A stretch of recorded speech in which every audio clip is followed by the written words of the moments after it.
the honor to hear Rob tell us how these people are so wonderful.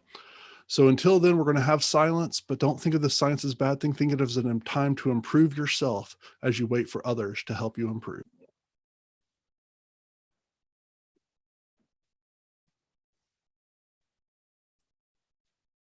We are live on YouTube.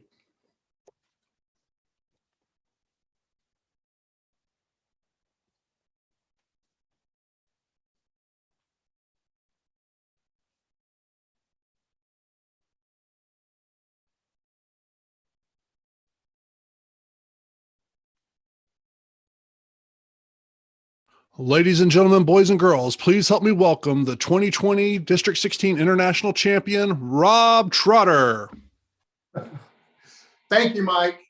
And welcome, ladies and gentlemen, to the 2021 District 16 International Humorous and Table Topics Contest, or like what I like to call it, the 2020 District 16 International Humorous and Table Topics Contest.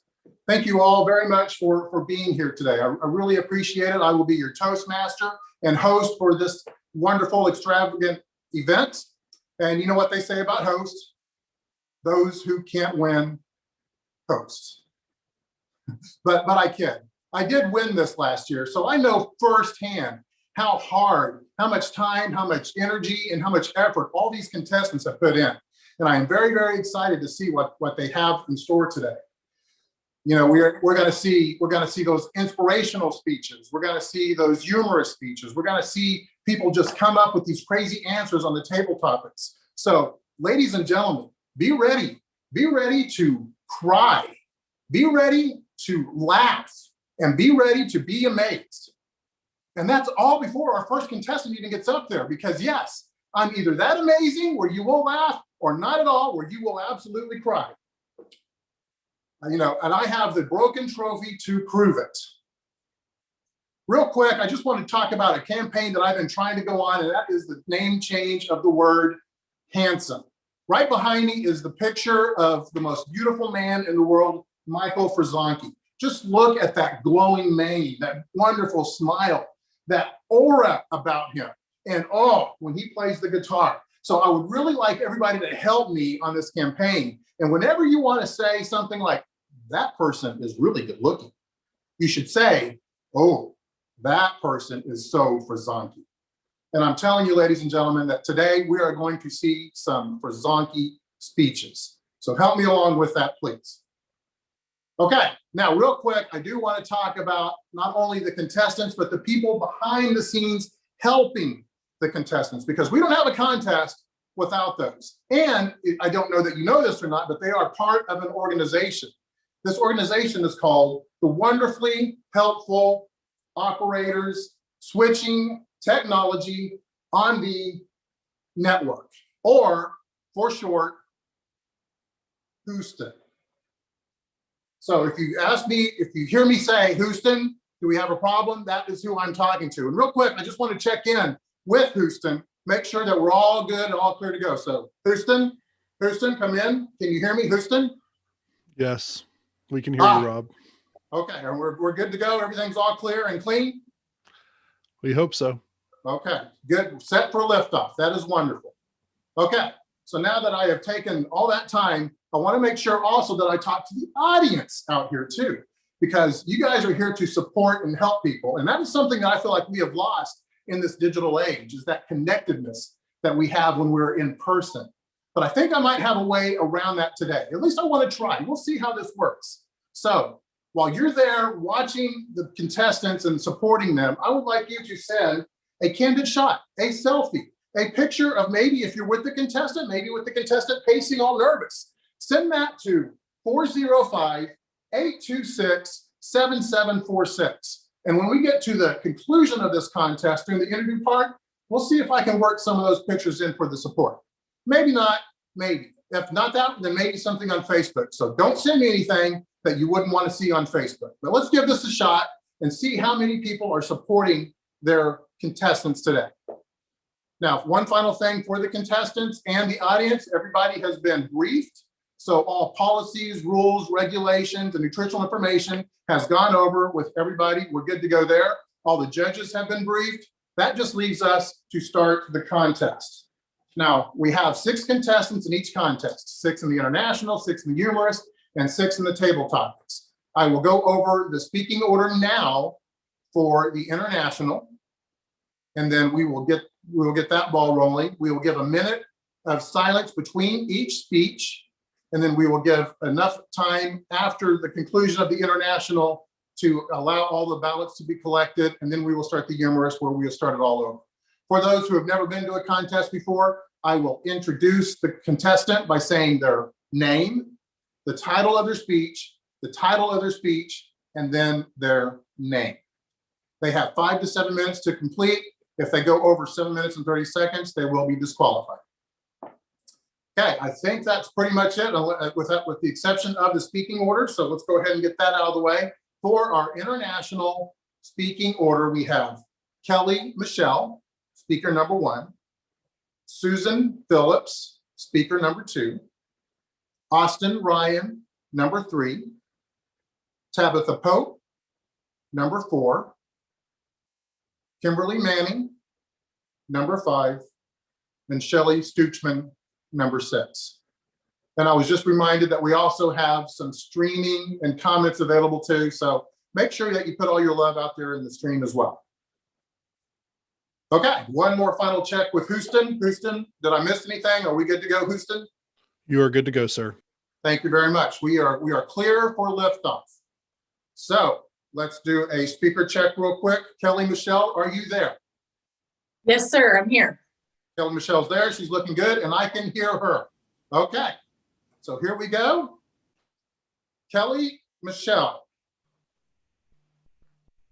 Broken. Let me see. Kelly Michelle. Broken to beautiful. Broken to beautiful. Kelly Michelle. The great American novelist Ernest Hemingway wrote, "Life breaks us all." That is so depressing and negative. Mr. Toastmaster, fellow Toastmasters, does being broken always have to be negative? I thought so. When in 2012, a torrent of tragedy settled on my life. And with each event, I felt another part of me break. Cancer, murder, death, loss, lawsuit, suicide, familial estrangement. My life was like my grandmother's broken water pitcher, full of shattered pieces. My confidence crushed under the boot of a cold, unforgiving world. My dreams lost forever. And all the king's horses and all the king's men couldn't put me back together again. Too many broken pieces to ever be whole.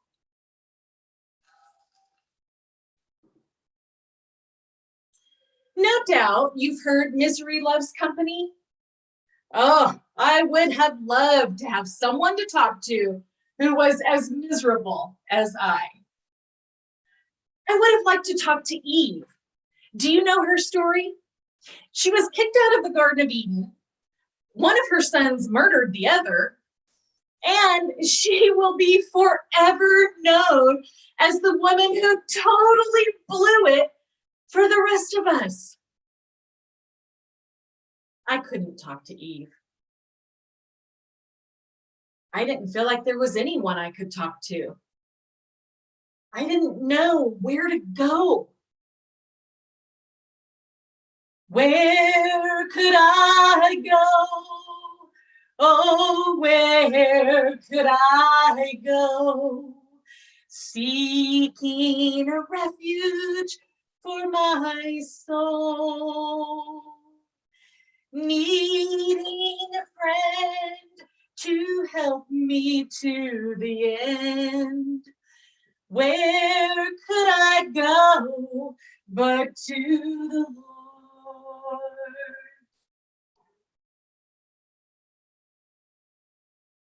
Where do you think I went? I went to bed with a jumbo bag of chocolate.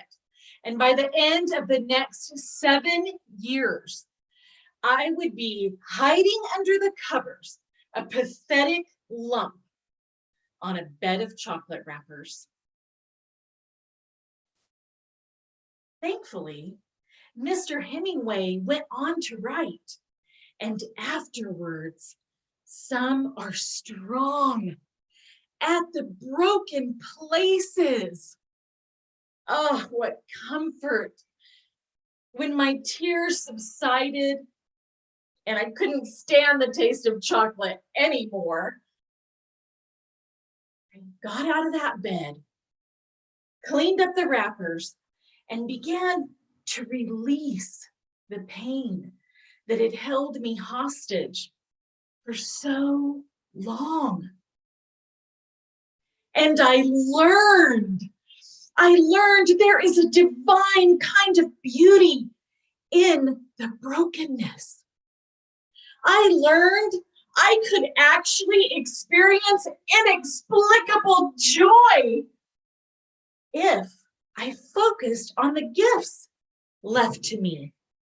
Gifts like knowing there's a small part of me that is just like my loved one who passed away. Gifts like knowing, hey, I'm a better person just for having had the relationship. Mr. Hemingway had it right. And do you know he's not the only one? The Japanese have a brilliant tradition of repairing broken items with melted gold, making the new piece stronger and more valuable than the original. Because of my journey, I now see the possibilities in the broken. As a stained glass artist, I take my broken pieces and put them together to create beautiful works of art. No, the answer is no. Being broken does not always have to be negative. When we realize the treasure that's hiding behind the pain, we can appreciate our new worth and wisdom.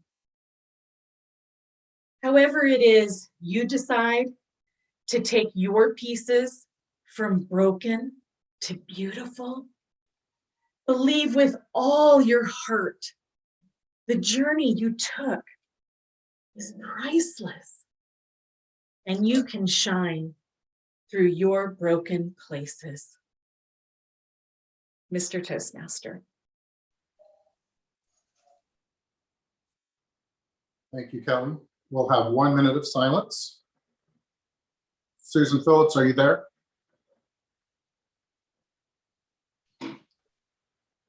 Yes, I am. Very good. Stand by for 1 minute.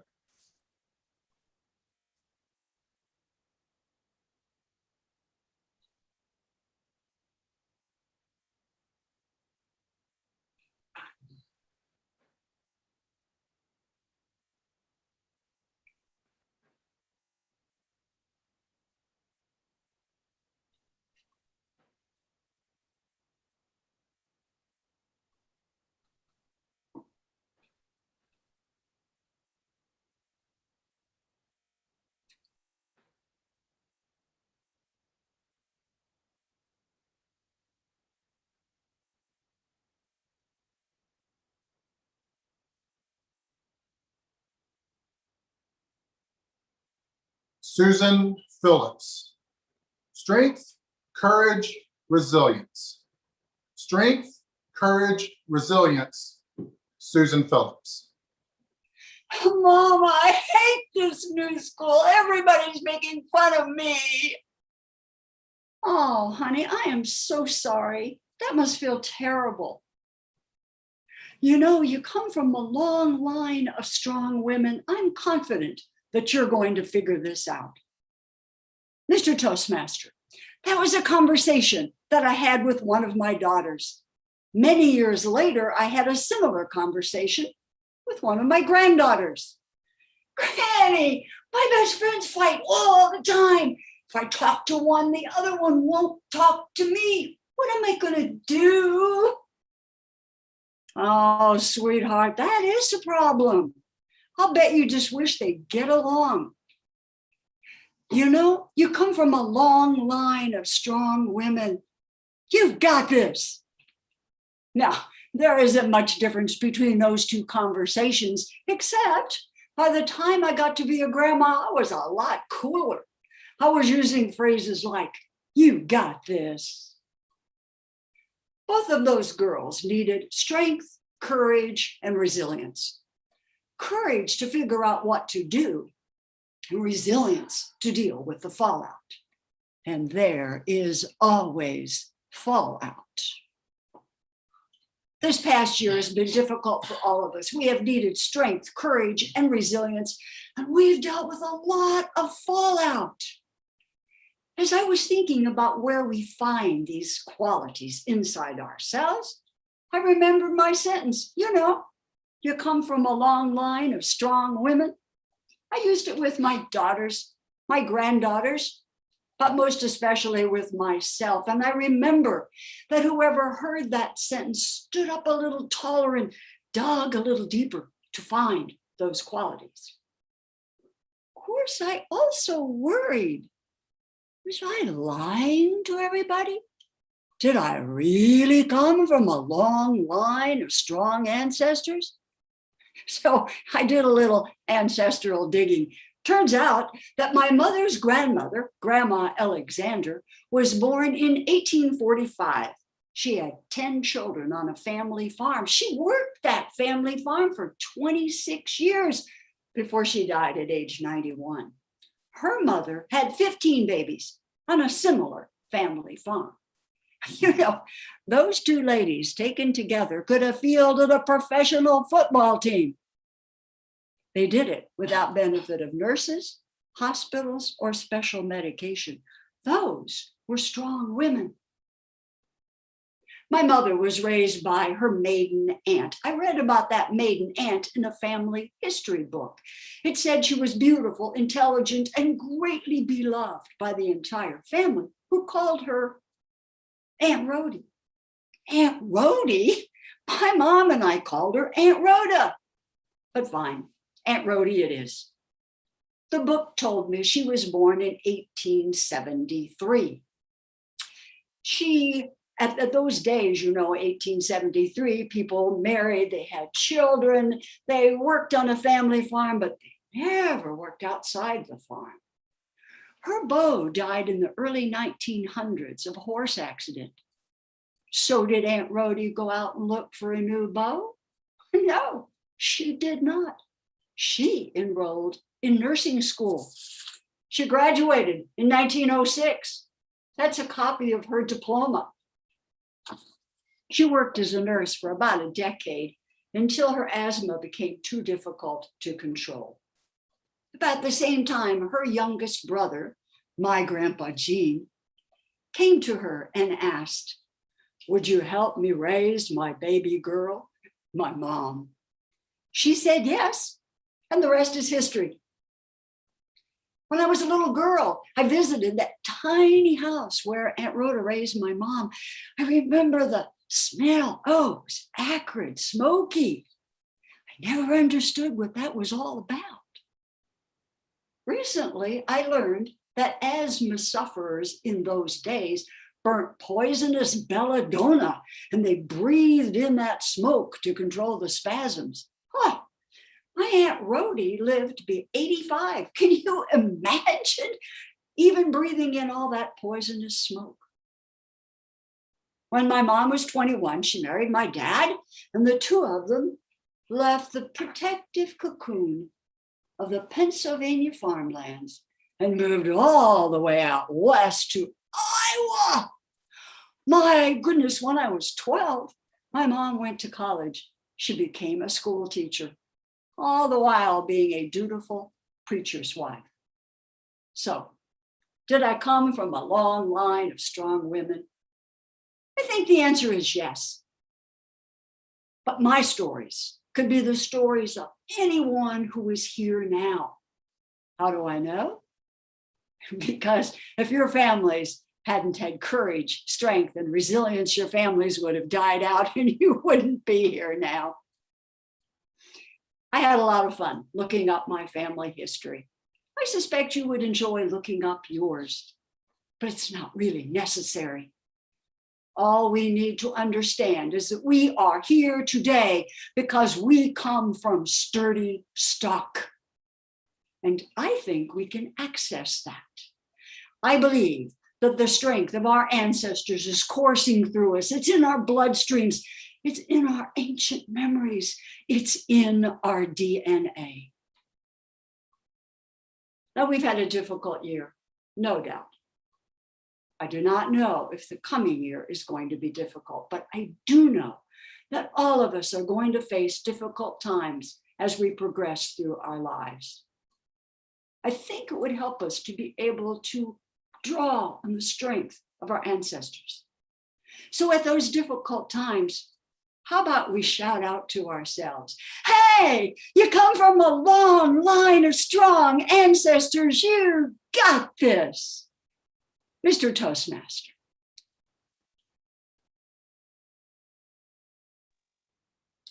Thank you, Susan. Austin Ryan, are you there?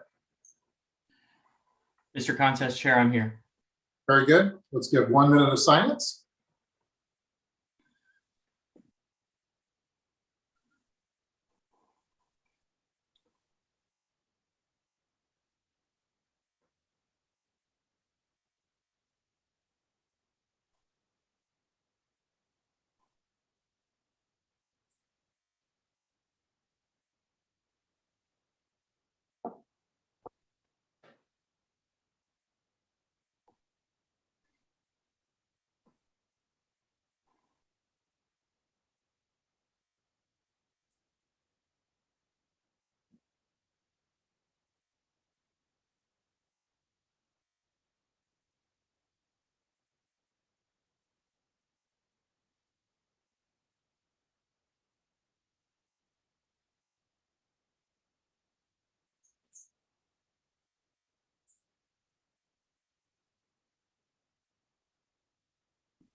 Austin Ryan, my Superman grandpa. My Superman grandpa, Austin Ryan. Look, up in the sky at that bird. That's not a bird, that's a plane. Wait, that's not a plane either. That's Grandpa? Mr. Contest Chair, fellow Toastmasters, and honored guests watching from home, that's right, you heard me correctly. I said Grandpa, my Superman, who just like Superman showcased incredible bouts of strength. Strong enough to take a 20-pound sledgehammer by the bottom of the handle, tilt it down gently to the tip of his nose, and extend it back out, all with only his wrist and his forearm. Grandpa, who had the superhuman ability to build or fix anything with his own 2 hands. He could literally build a house from the ground up by himself. Grandpa, who had X-ray vision with the ability to spot a white-tailed deer from 400 yards out in a crowded forest. Grandpa, who had supersonic hearing, just a brief second of listening to a vehicle's engine, he could tell you if there was an issue with it and what that issue exactly was. Now, He wasn't able to leap a tall building in a single bound. But that doesn't take from the fact that he was there for me when I always needed him, just like Superman would be.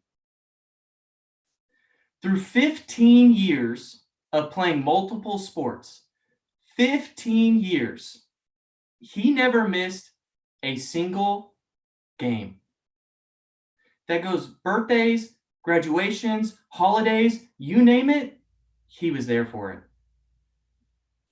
Also, he's from Kansas, which is where Superman grew up. Coincidence? I don't think so. So growing up, my grandpa was my role model, my literal Superman. Fast forward a few years, and I've now graduated from college. I moved to this new exciting place called Oklahoma City, and I've started my first big kid job. I'm adulting. And on top of that, my Superman would call me 2 to 3 times a week to see how life in the big city's going. I was flying high. Until I got a phone call from my dad one spring afternoon. Ring, ring. Yo, Dad, what's up? Hey, son. I sensed a somber tone in my dad's voice, which was very unusual for him. Dad, what's wrong?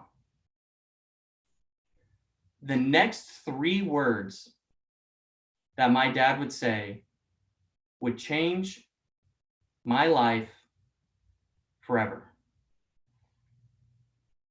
Grandpa has cancer.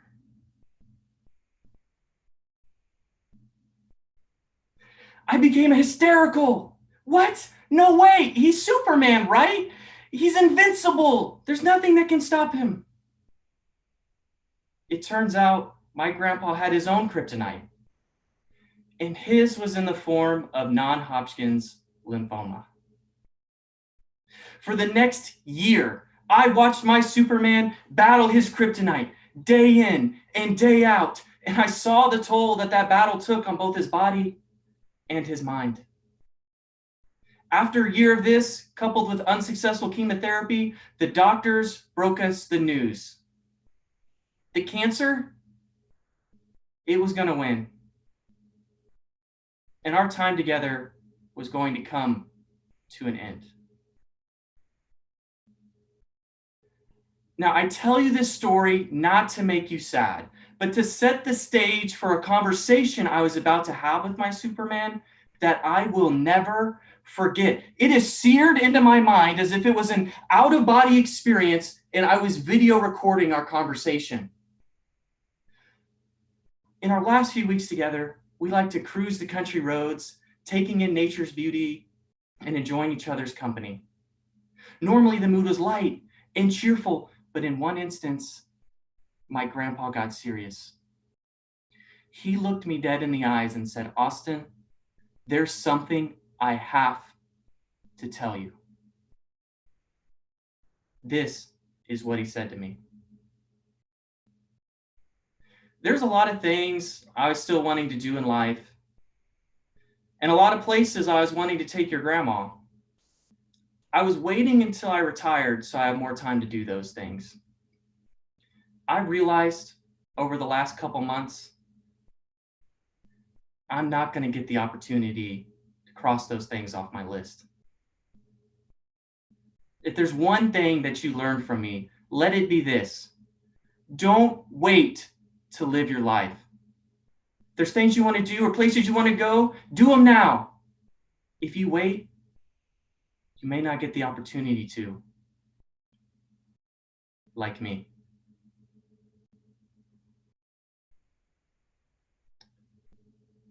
Fellow Toastmasters, what are those things or places in your life? Think hard for a second on the reasons you keep telling yourself to wait. For my grandpa, it was simply, I'll do it when I retire. But that time never came. So what is stopping you from pursuing these things that would bring you joy? What is stopping you from trying that new hobby or taking that trip? What is stopping you from pursuing that relationship or that career change? See, life, it's never guaranteed, but we have the opportunity to live it to the fullest now. So please take the last piece of advice my grandpa gave me and don't wait to live your life. I strive every day to live up to my grandpa's advice. So when I look up to the clouds, I don't see a bird. I don't see a plane. I see Grandpa, my Superman, looking down on me and smiling. Mr. Contest Chair.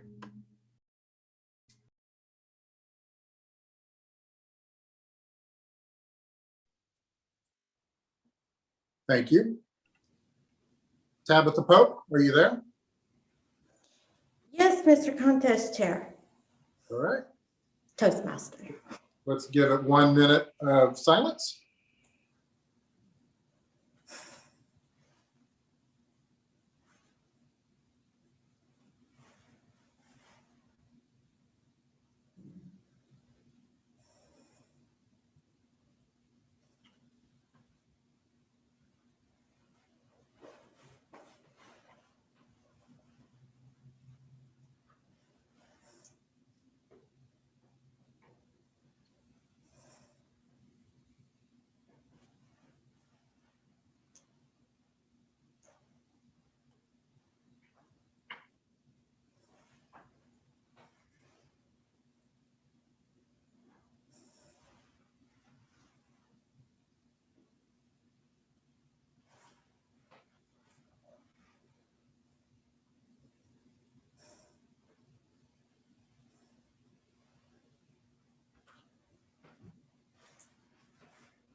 Tabitha Pope, it's literally right under your nose. It's literally right under your nose, Tabitha Pope. Hey, hold on to your hats. It's an instinctive, unlearned expression where neural connections are stimulated, causing a surge in mood-boosting chemicals, endorphins, dopamine, and serotonin. The brain sends a message down the facial nerve, activating 12 facial muscles that stimulate the eyes to brighten and the corners of the mouth to curve slightly upwards. In an instant, expressions such as amusement, hope, trust, love, and hey, big boy, you want to buy me a drink are instantly transferred, causing a positive feedback loop of happiness. What am I talking about?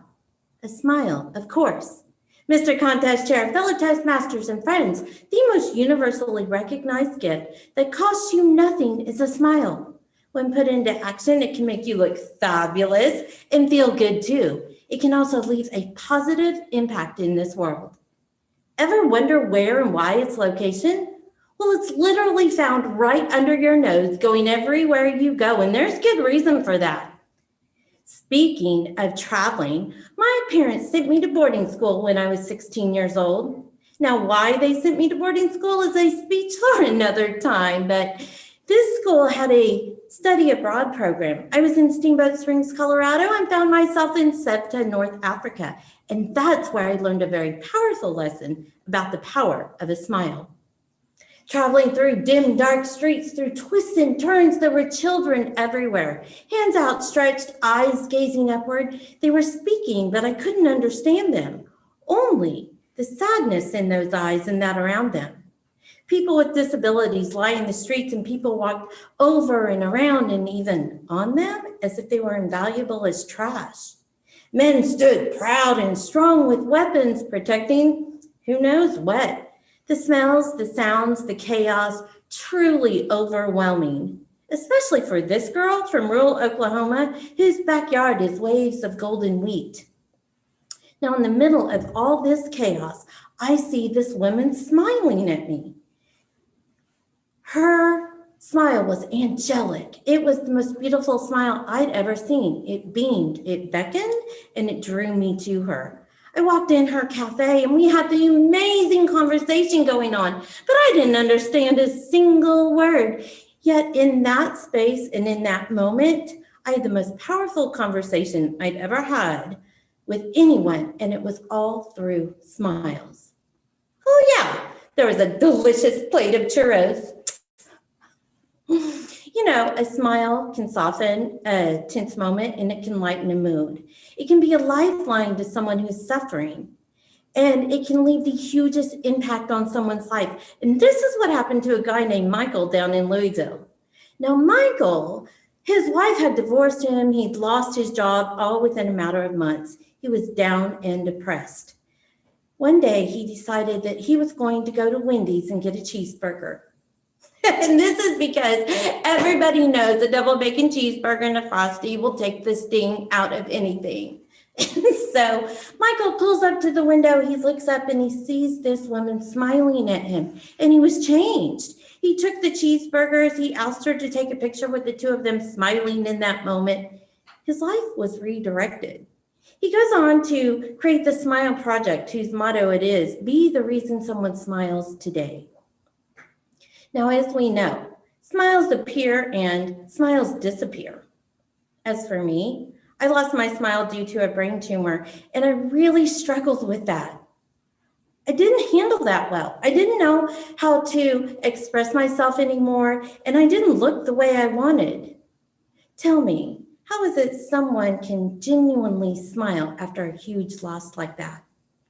I didn't know, but Michael did, and my friend did too. My friend said, Tabitha, life isn't perfect, and a smile doesn't have to be perfect to be powerful. I'm like, whatever, want to trade? And he smiled and he said, Tabitha, a smile is simply a vehicle of love. Everybody needs love.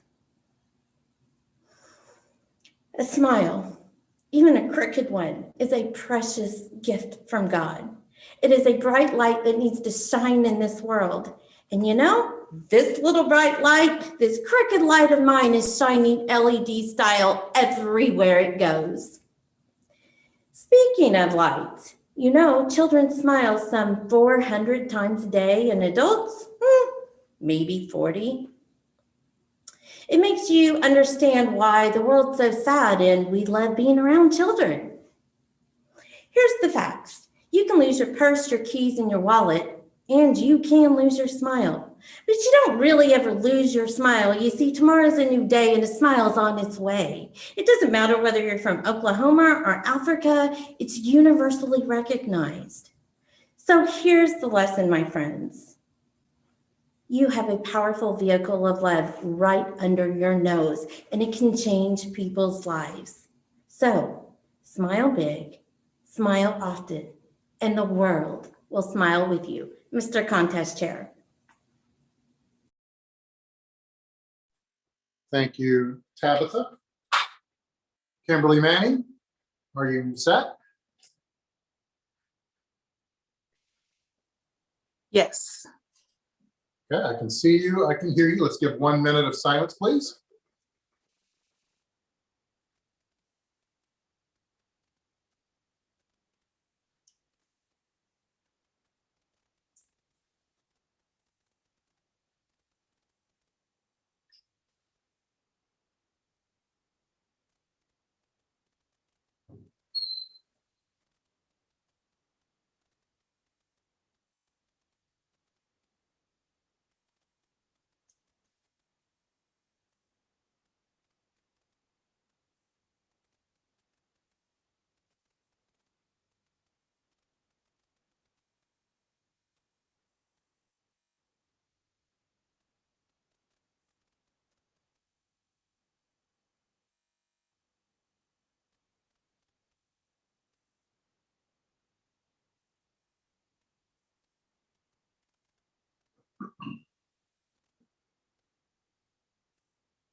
Kimberly Manning, deception, interception.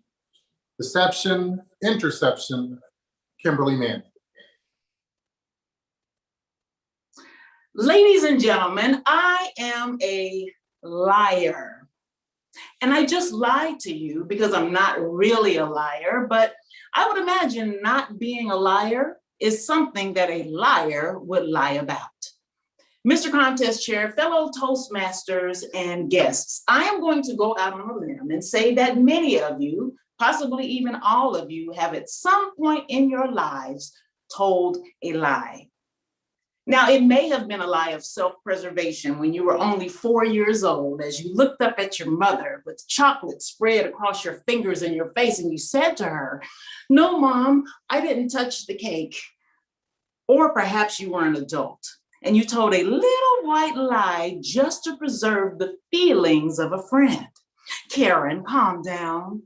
I'm pretty positive that as you sashayed across the stage to accept your award, with the 6-foot-long stream of toilet paper floating, flapping in your wake, attached to the heel of your left shoe, nobody noticed.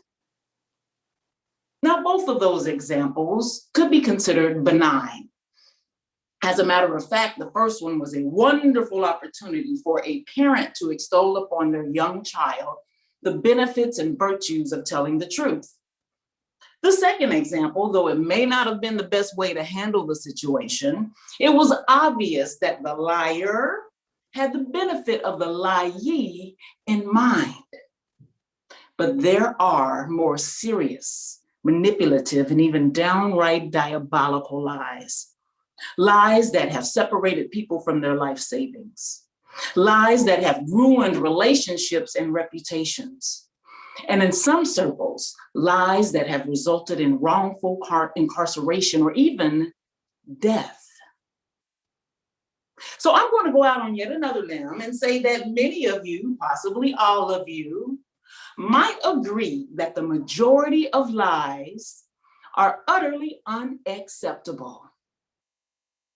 Why is it then that we often accept the lies that we tell to ourselves? It's called self-deception. And self-deception has been described as the practice of allowing oneself to believe that a false or unvalidated feeling, idea, or situation is true. How many times have we understated the amount of junk food we've eaten when we're trying to be healthy? "Oh, I've done so well on my diet today." And then you suddenly remember that leftover piece of pecan pie that you had for breakfast. I want you to think about something that you've always wanted to do, but just never got around to doing it. Maybe you want to learn a new language, go back to college, start a new career, or simply purge your closet.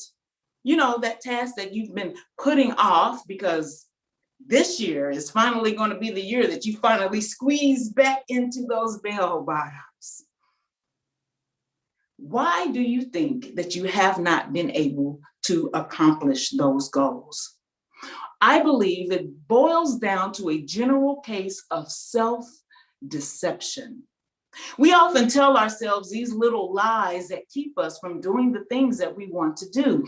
"Oh, I don't have enough time," but when in all actuality, you just haven't taken the time. "I'm too old to learn something new. I'm too young to take on such a huge task. I'm not smart enough. I'm not cute enough. I'm not quick enough." All of these and many others are just forms of self-deception. And when you believe those lies, why even try? Now I want you to think of something that you do absolutely well. And I mean anything. Maybe you are a crackerjack roller skater. Perhaps in your profession, you are the tip of the top, the cream of the crop in what it is that you do. Or maybe you're just awesome at balancing your checkbook. What do you think allowed you to develop those awesome skills? Simply, it was the action that you took. And it is a whole lot easier to take action when you refuse to believe the lies that you tell yourself about your potential. And maybe in the beginning, you doubted that you would ever be able to develop the skills that you've developed. But you did it anyway. What that tells me is that you were able to stop self-deception in its tracks before it was able to stop you from doing what it was you needed to do in order to get to where you wanted to be. And I like to call that deception interception.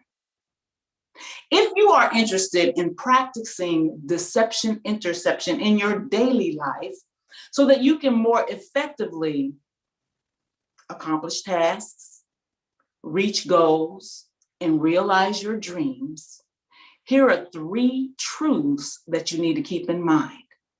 First, no one anywhere at any time has ever been born an expert at anything. Well, maybe crying and pooping, but that's a whole nother topic.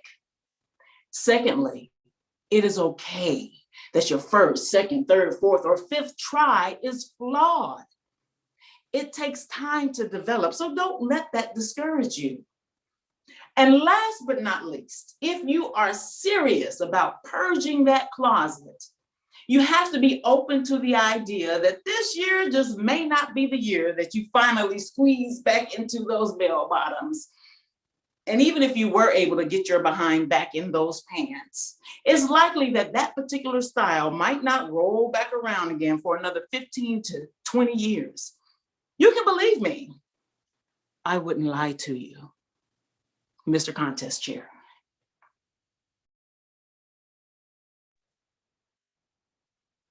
Thank you, Kimberly. Shelley, are you set? I am Mr. Toastmaster. Very good. Let's give 1 minute of silence, please.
Shelley Stoochman, you're never too old to save the world. You're never too old to save the world. Shelley Stoochman. Abby is the sweetest and most beautiful girl. She's 10 years old, class president, a talented piano player, and a spelling bee champion. Did I tell you she's my granddaughter? And when she says, "Grandma, I love you," it melts my heart. The last time I saw her, she said, "Grandma, I can't hug you." That broke my heart. Why, sweetie? "Grandma, if I have coronavirus and hug you, I might kill you." I could see Abby was afraid.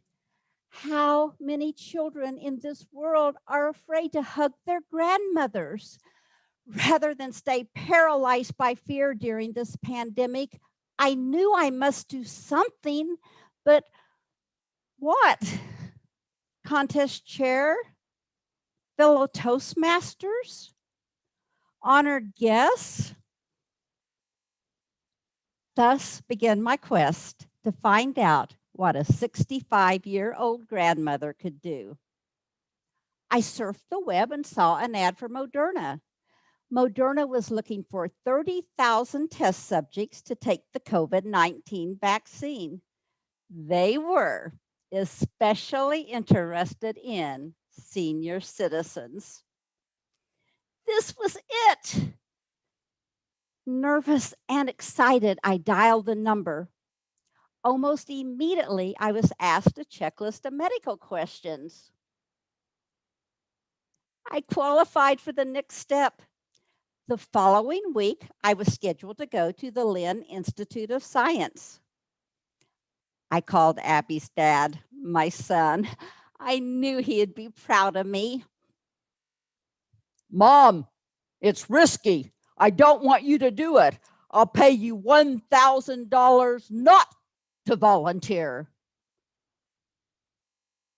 I didn't know what to say. I didn't want to upset my son, but I wanted the world to hug again. Mom, I'll pay you $10,000 and a puppy, not to volunteer.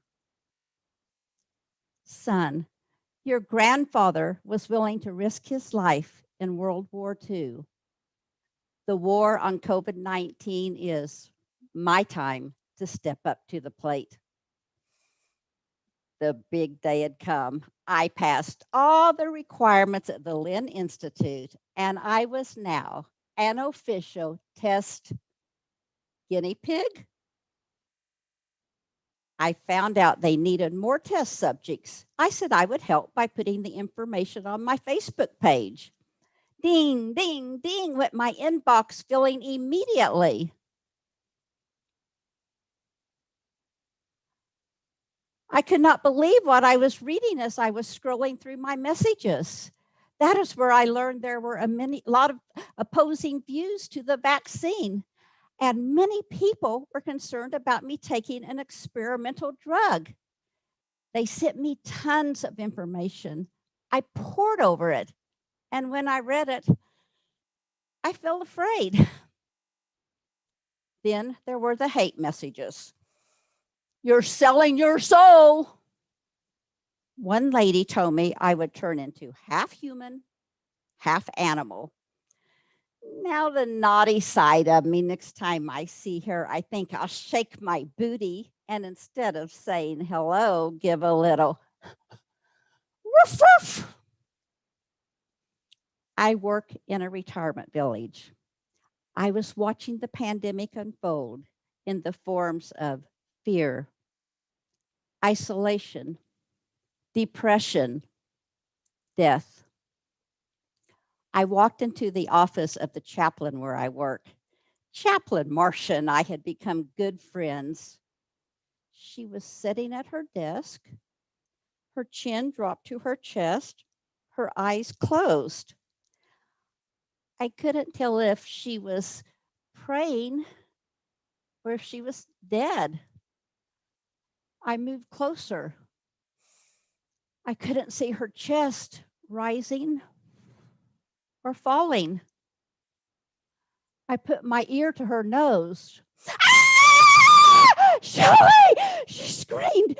You got me snoozing on the job. And we laughed until we cried. 5 days later, Chaplain Marcia tested positive for COVID-19.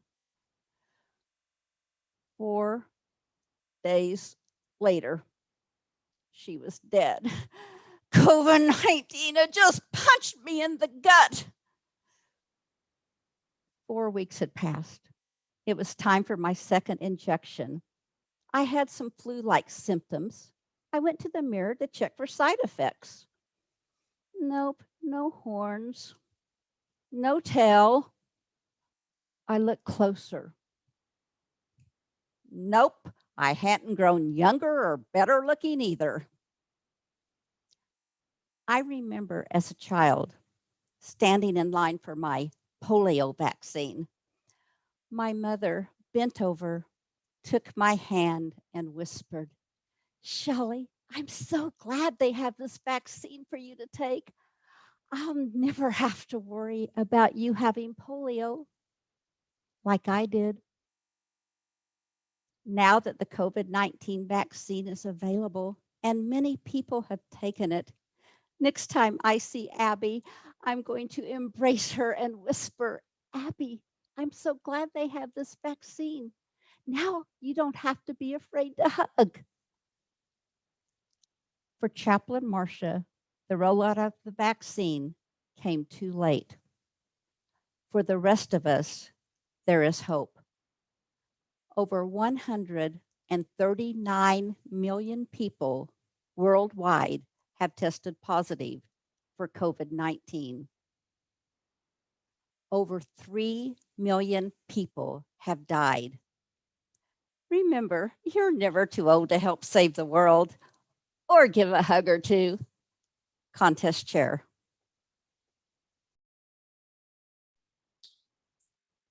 Thank you, Shelley. That concludes International Speech Contest. We will remain silent until all the ballots are collected. Houston will alert me via text. I will stand here and look pretty until then.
All ballots are collected.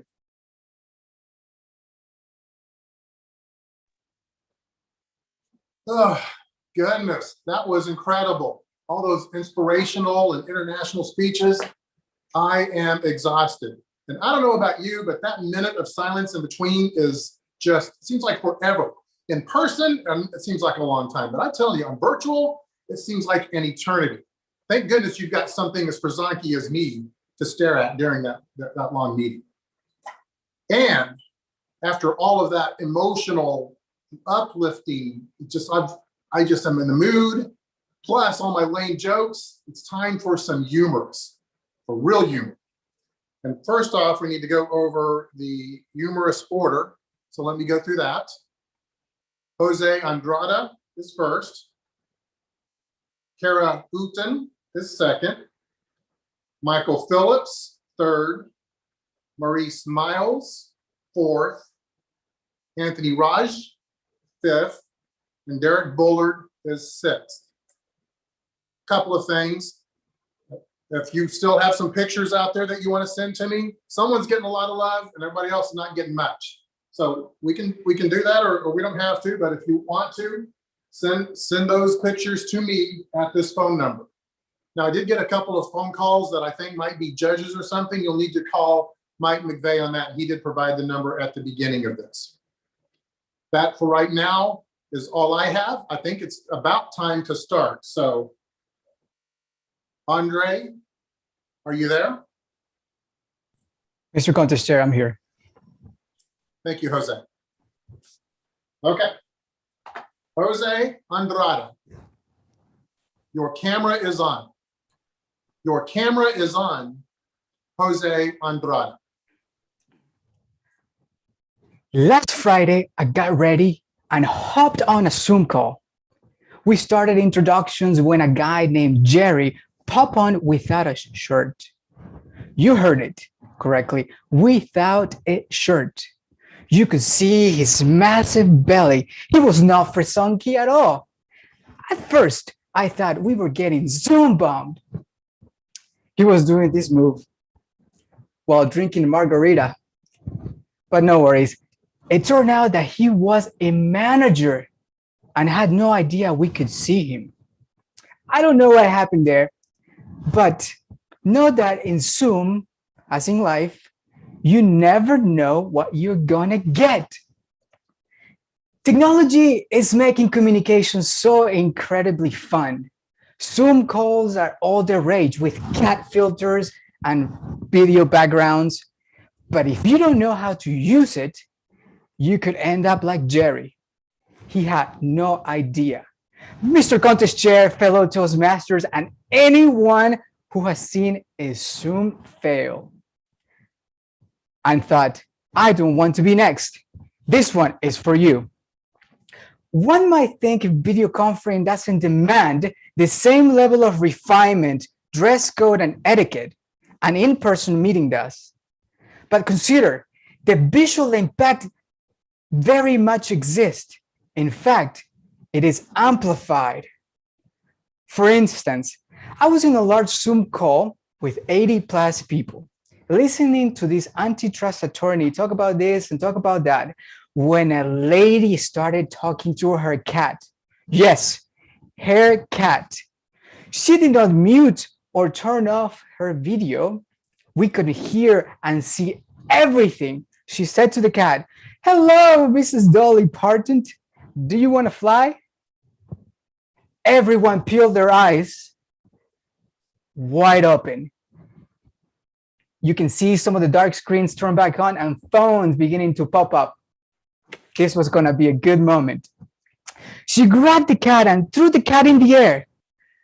You can see the chat being bombarded by saying, "We can see you, we can hear you." While that was going on, I don't know why, but I was thinking, why Dolly Parton? That's a hairless cat. I mean, seriously, think about it. If you're going to call your cat Dolly Parton, I want to see golden bangs coming out of that cat. Dolly Parton is an American hair icon. Better represent. Anyhow, I'm digressing. She threw the cat in the air several times. The Zoom master was nowhere to be found. And on the fourth time, she stood up. Picture yourself standing up to catch your cat. That for some weird reason, you decided to throw it in the air. And now everyone knows the body art you have on your posterior. Yep, I saw it. We saw it. Her fairies were amplified. And I'm talking about the tattoo for those of you that play too much. Fairies were amplified. Friends, in Sumas in life, you never know what you're gonna get. So the next time you're on a Zoom call and want to throw your cat in the air, as a general rule, wear pants. You might need to stand up. You would think that everybody remembers to turn off their camera, right? I was in a smaller meeting with 6 people: Mike, Byron, JJ, Jacob, good old Karen, and myself. We are working away when we hear Jacob say, "Hey, I need to go."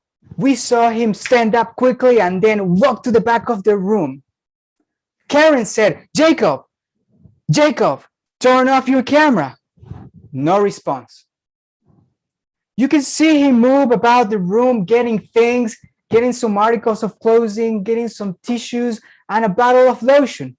I don't know what was that about, but imagine you think you left the meeting, but your camera is on, and everyone is able to see what you're doing in the privacy of your home.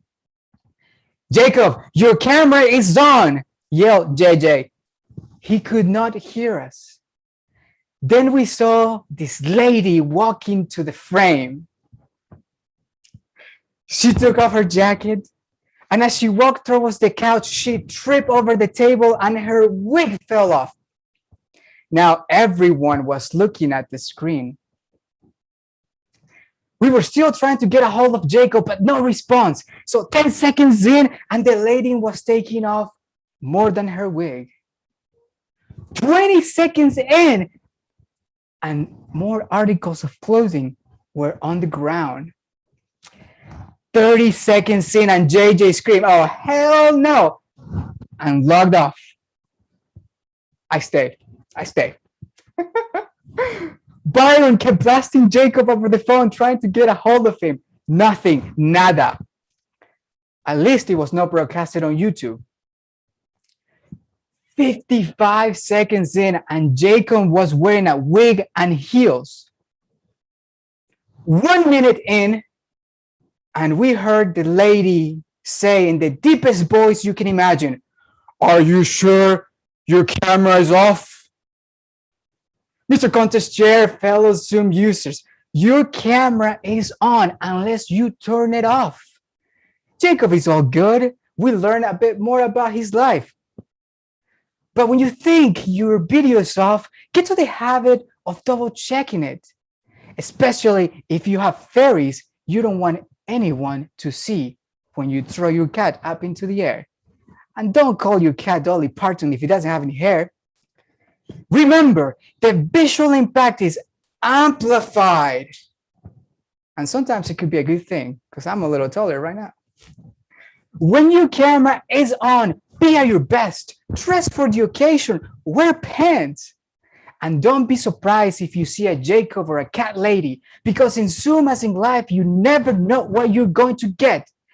And no one reminding them, your camera is on until you turn it off. Mr. Contest Chair.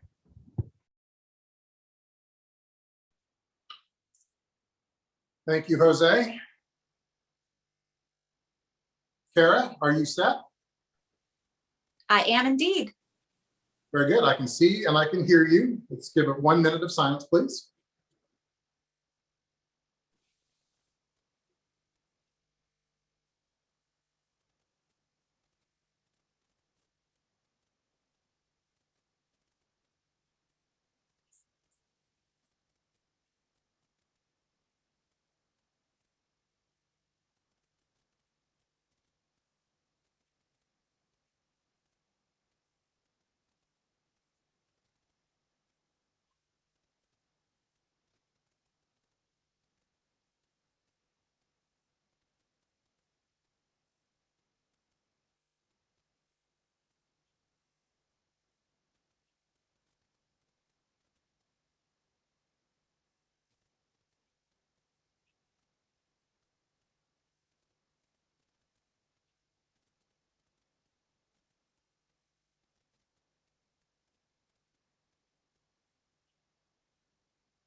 Kara Houghton.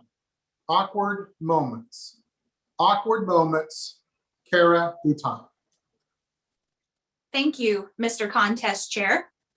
Fellow Toastmasters, judges, honored guests, how many of you have experienced an awkward moment? Yes. If you did not raise your hand, you lie. Or you are literally just that awesome, and you and I need to have a conversation after this contest is over. Everyone has experienced more than their fair share of awkward moments. Some of those moments you wish you could forget, like when we've accidentally told somebody, "Oh, congratulations, when are you due?" And the response back to you is, "Oh, I'm not pregnant." And then there are those moments where you just get a hilarious story out of the situation. I've had so many awkward moments happen to me in my life, I've lost count. But just to make everybody feel a little bit better about themselves, I'm going to share with you my top 3 most awkward and embarrassing moments that make me chuckle every time. That's not a crystal ball, that's my stomach. I have one child, actually soon to be 2. His name is Eli, and he is so super cute. He's this little redheaded, white, pasty, Irish-looking kid, which next to mine and my husband's dark hair, will get inquisitive looks, actually questioning whether or not he's our child. When I was pregnant with Eli, everyone wanted to touch or rub my belly. My husband and I both work together out at the FAA.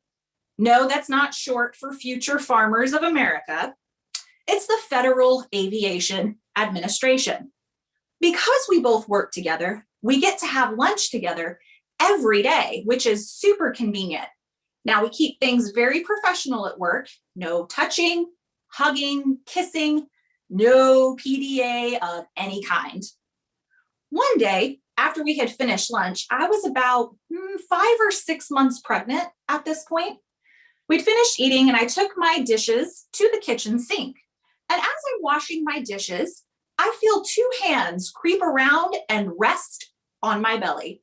And I thought to myself, that's weird. My husband is never this affectionate at work. And as I reached back to tell him, I realized it's not my husband that is holding me, but a lady that he works with. I immediately recoil and stammer out, "Why are you touching and holding me?"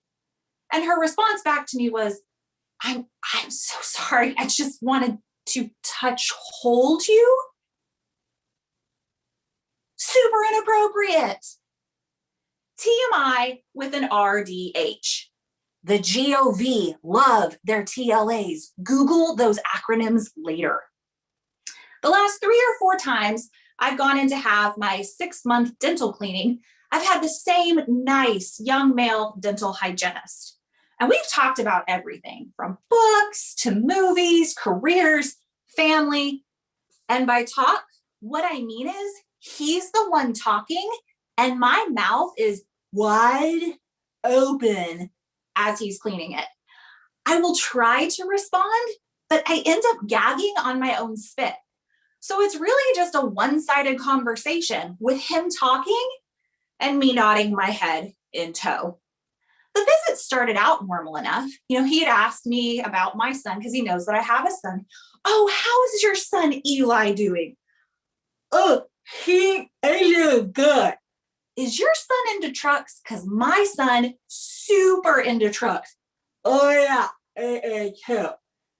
Then the conversation shifted slightly and he asked, "Oh, do you and your husband want a second kid?" I wasn't pregnant at the time, but my response to him was, "Uh-huh." The next line threw me. "Well, let me tell you how to conceive a girl." Yes, ladies and gentlemen, for the next few moments, I received a birds and the bees talking to from my male dental hygienist with my mouth wide open. The nonverbal bathroom communication. Back in 2012, I had earned my associates in applied science, also known as sign language interpretation. I absolutely loved learning a second language, and the people of the deaf community are fantastic. One night before going to my sign language class, I had to use the ladies' room. Not really paying attention, I go into the ladies' room, into an unoccupied stall, shut the door, sit down to do my business, reach over, and I realize the stall that I am in, out of toilet paper. Ugh. Luckily, there are feet in the stall next to mine, so I do the only thing that I can think to do.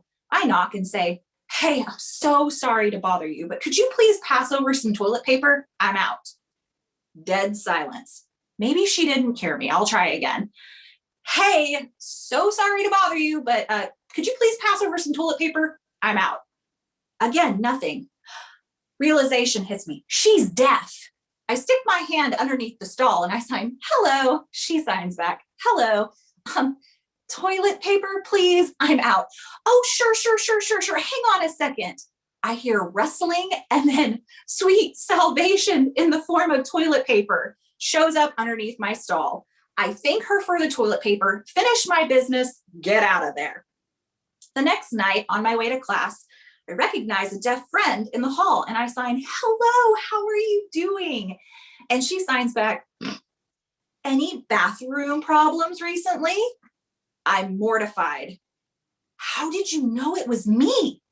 And she signs, "You're wearing the same shoes you wore yesterday." Needless to say, everyone has experienced their fair share of awkward moments. I used to be so scared and terrified and flustered whenever I'd end up in an awkward moment. And then I realized something. Awkward, part of life. Rather than going against the current, I've realized to just go with the flow of the awkward moments because they're the colorful parts of life. And when they happen to you, and they will, except for those few of you who are awesome, and again, we need to talk, you're bound to get a great story out of the situation. Mr. Contest Chair. Thank you very much, Kara. Michael Phillips, are you set? Yes, I am. Can you hear me? Very good. I can see you and I can hear you. Let's give 1 minute of silence, please.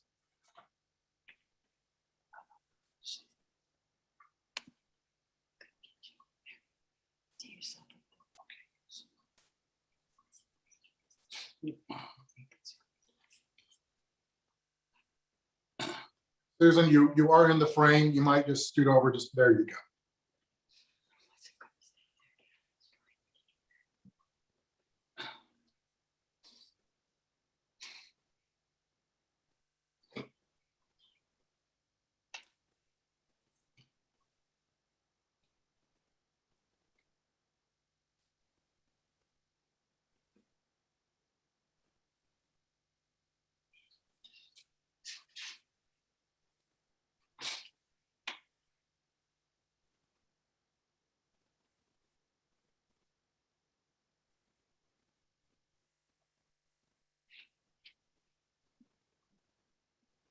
Michael Phillips, X chromosomes, Y chromosomes.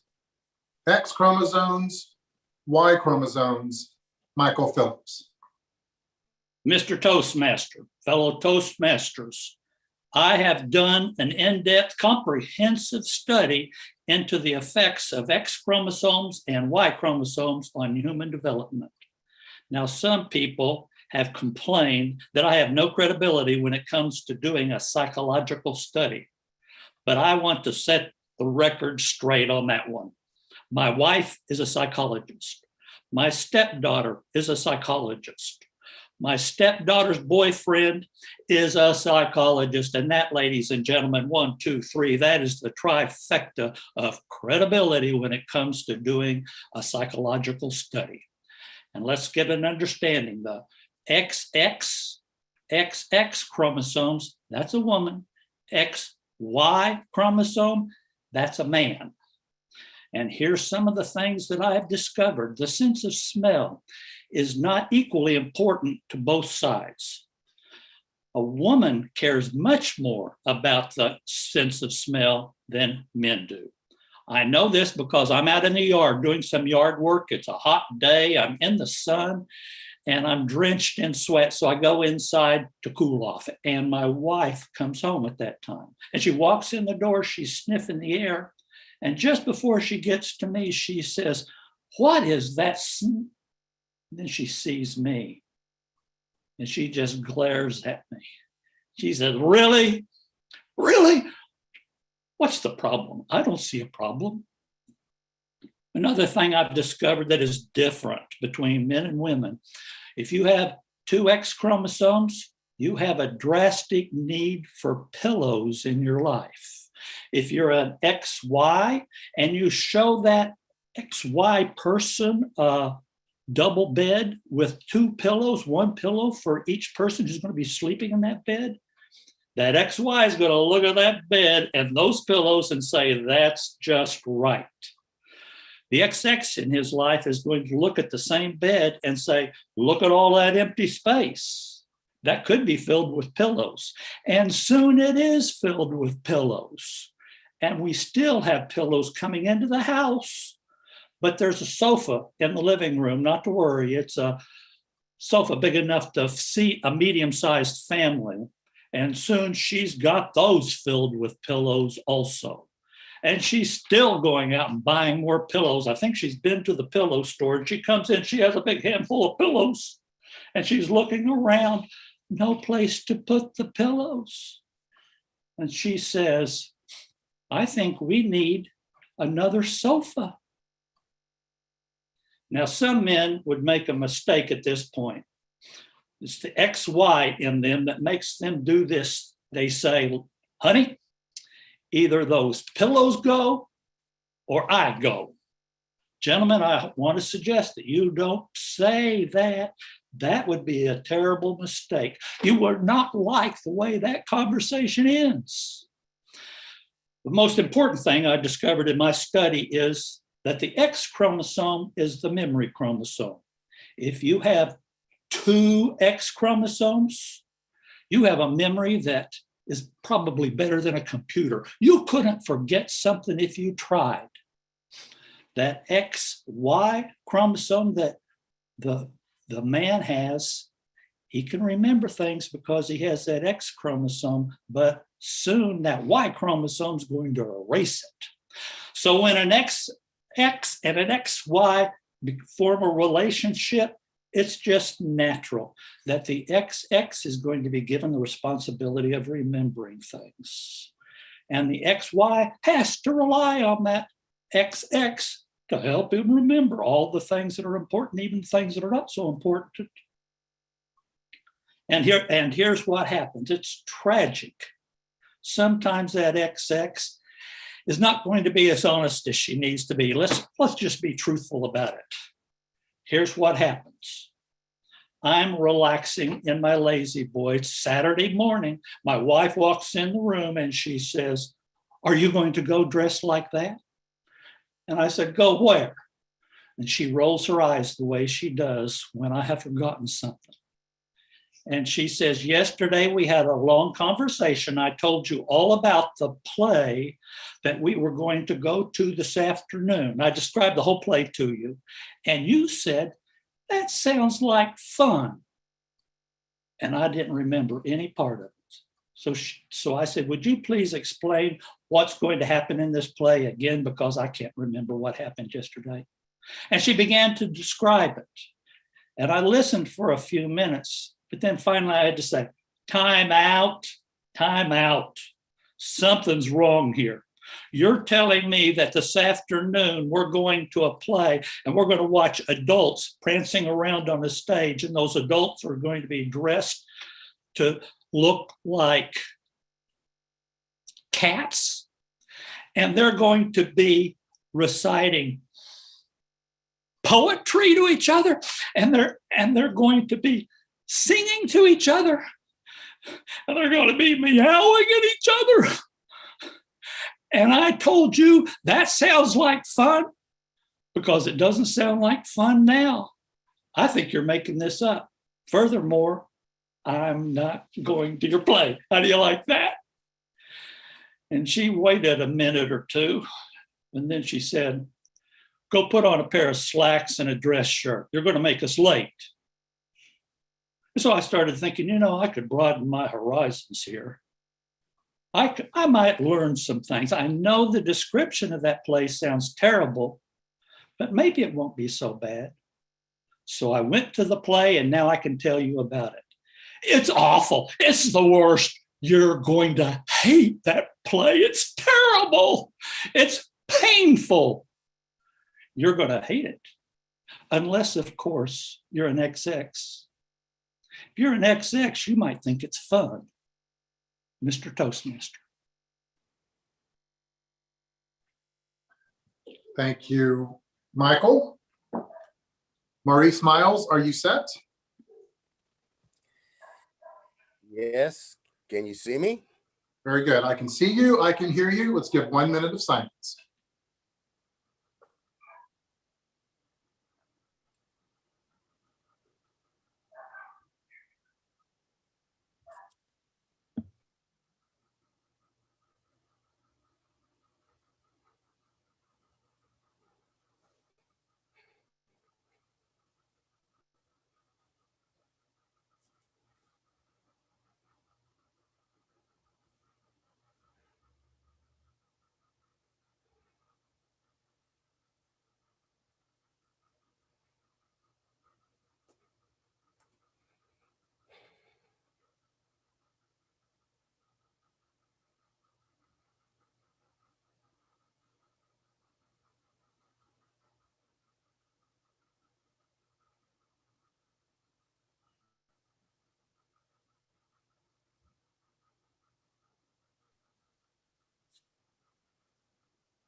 Maurice Miles, The Gift.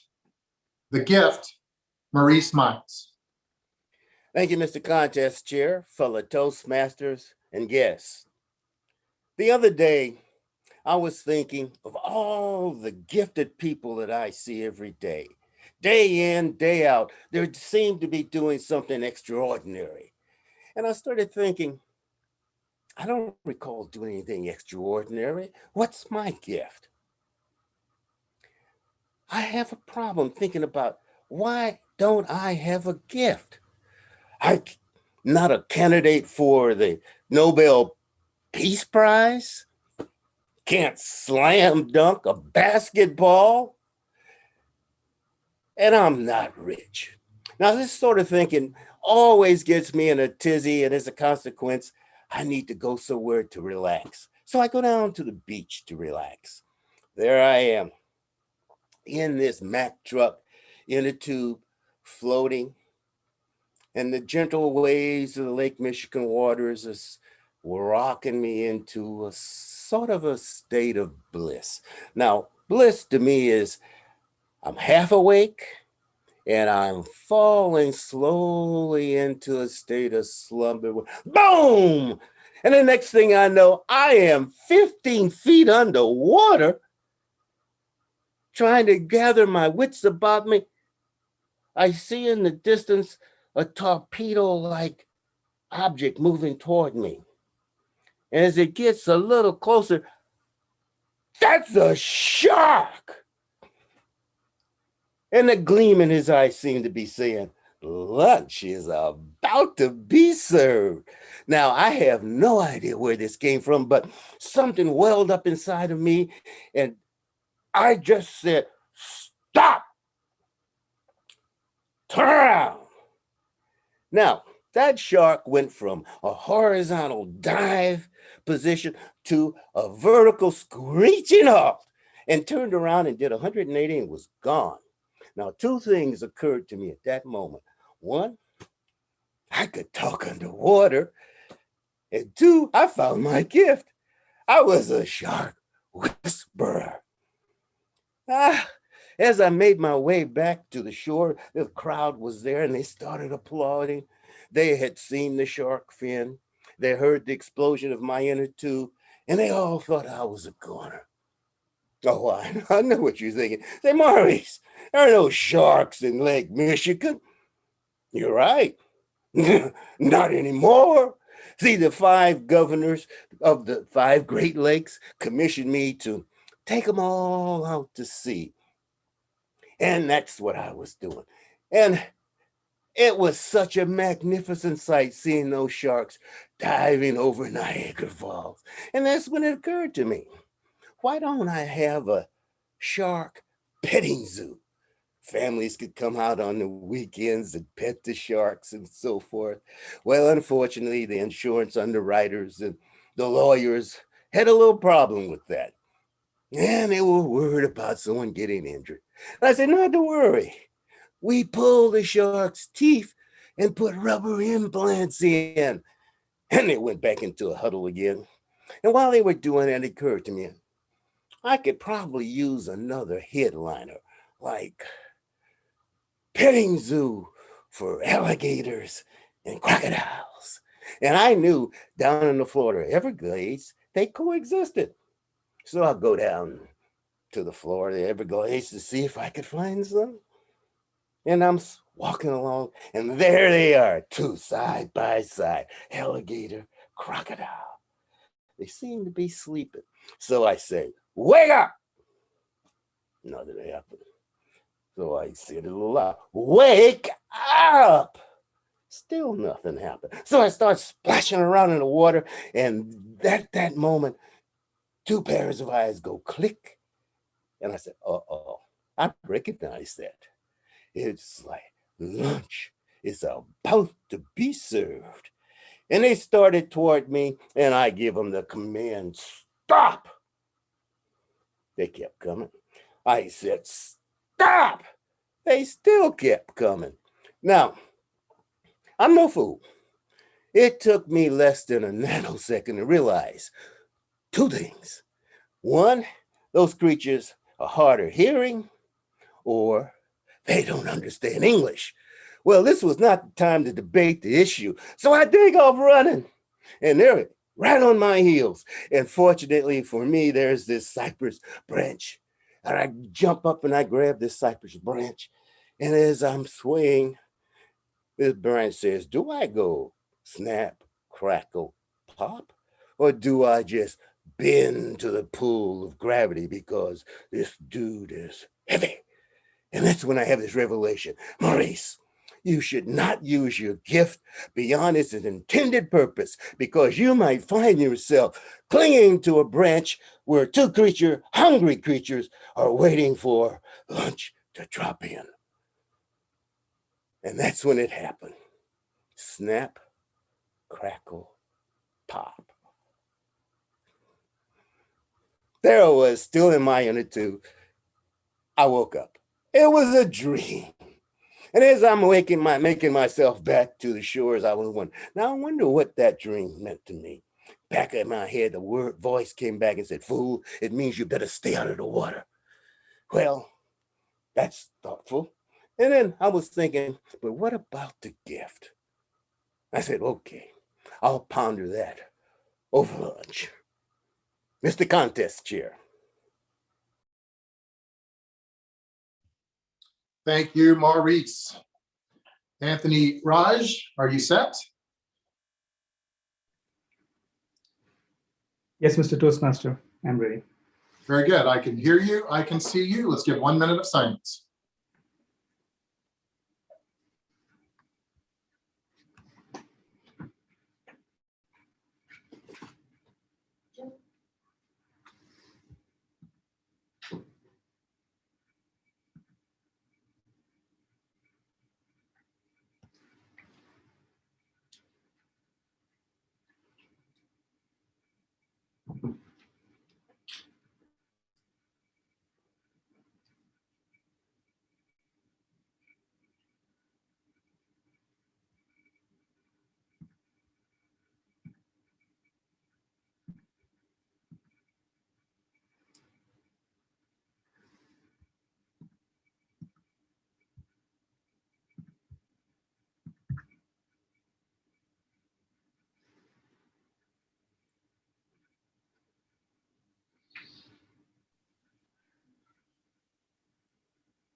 Anthony Raj.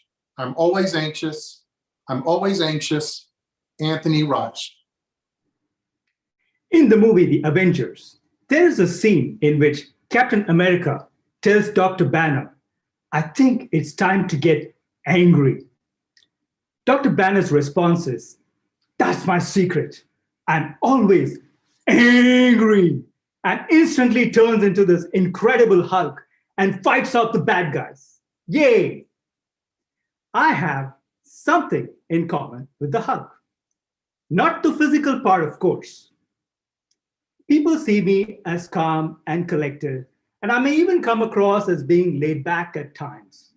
But the truth is, I'm always anxious and sometimes angry.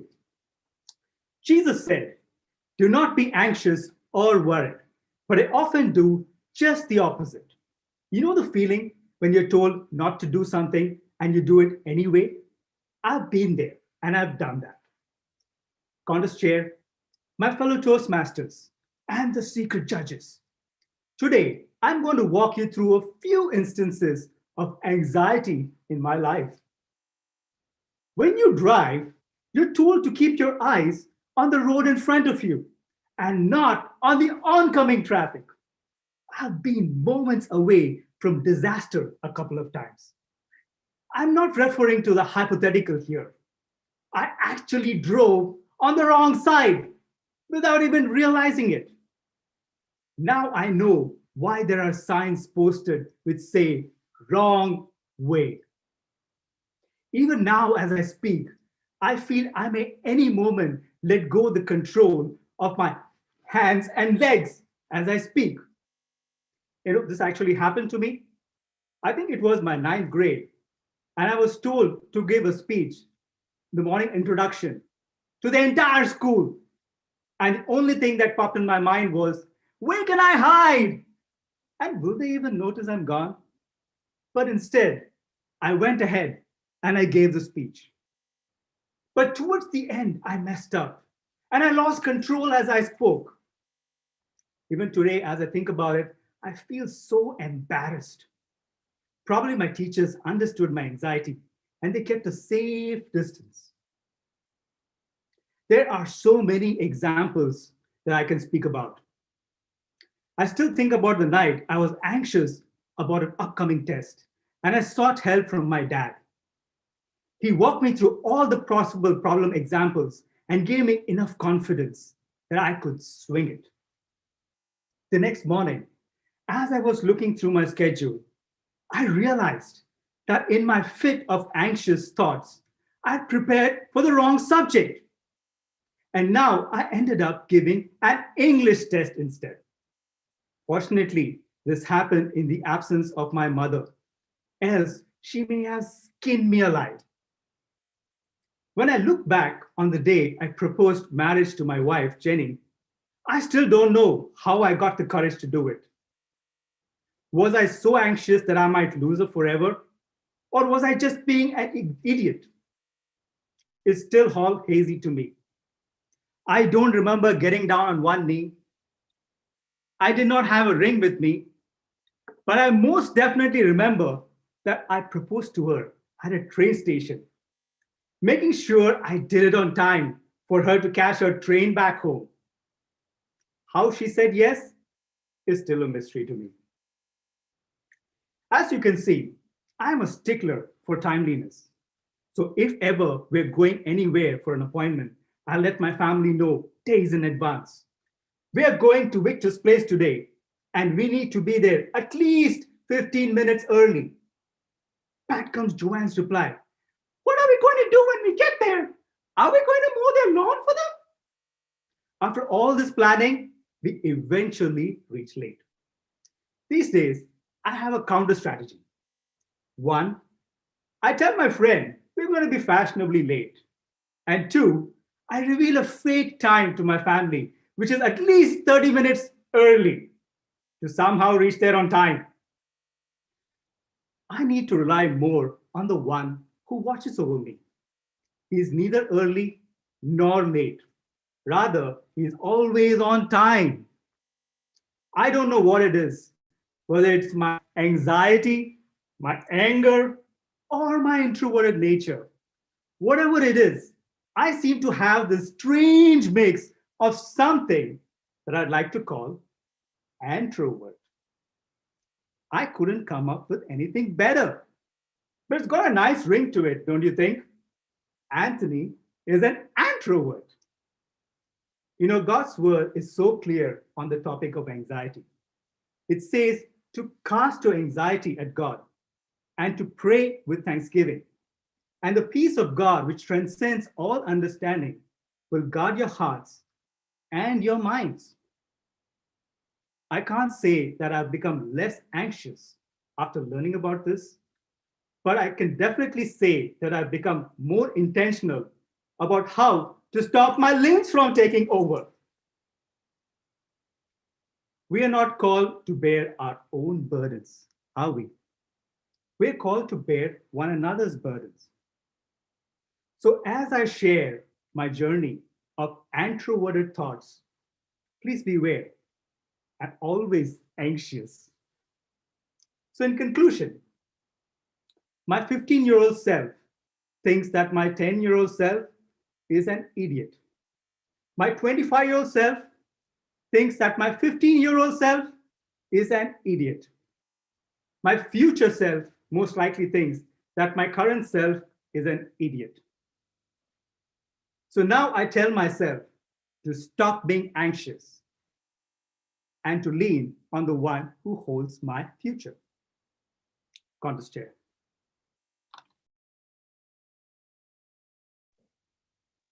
Thank you very much, Anthony.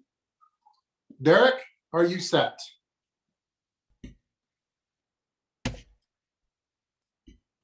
Yes, sir. Whoop. Okay. All righty. I'm There ready. we go. Yes, sir.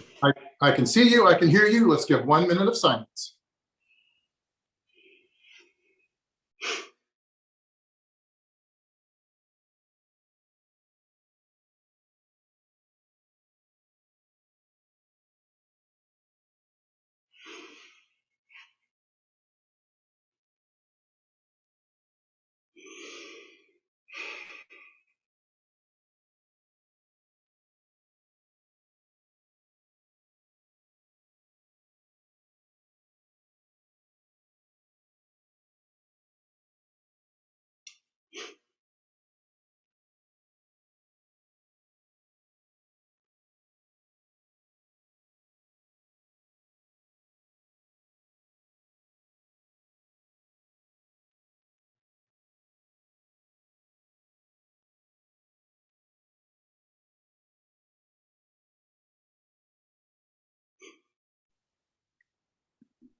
Derek Bullard, lunacy.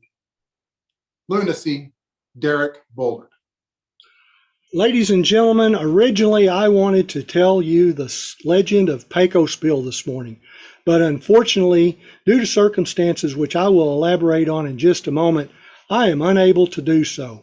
Mr. Toastmaster, fellow Toastmasters, and most distinguished guests, the reason I want to tell the story of Pecos Bill this morning is because I love to tell a story Texas style. And the only way I can tell a story of Texas style is to tell a legend of somebody. But have you seen these things? These things called rules. You know, I've gone over these things with a fine-tooth comb, and I've gone through these and I've read them. I've read all these rules, and you get up to number 4 here, number 4, and it says you have to have a significant amount of original content. Well, the legend of Pecos Bill, it's an American folk tale. How am I supposed to be original with that? So I thought, I'll have to tell a different legend. I'll tell about somebody that I know really well. And that person, well, to quote this famous movie star, Mr. Clint Eastwood, who starred in Back to the Future Part 3, I'm a legend in my own mind.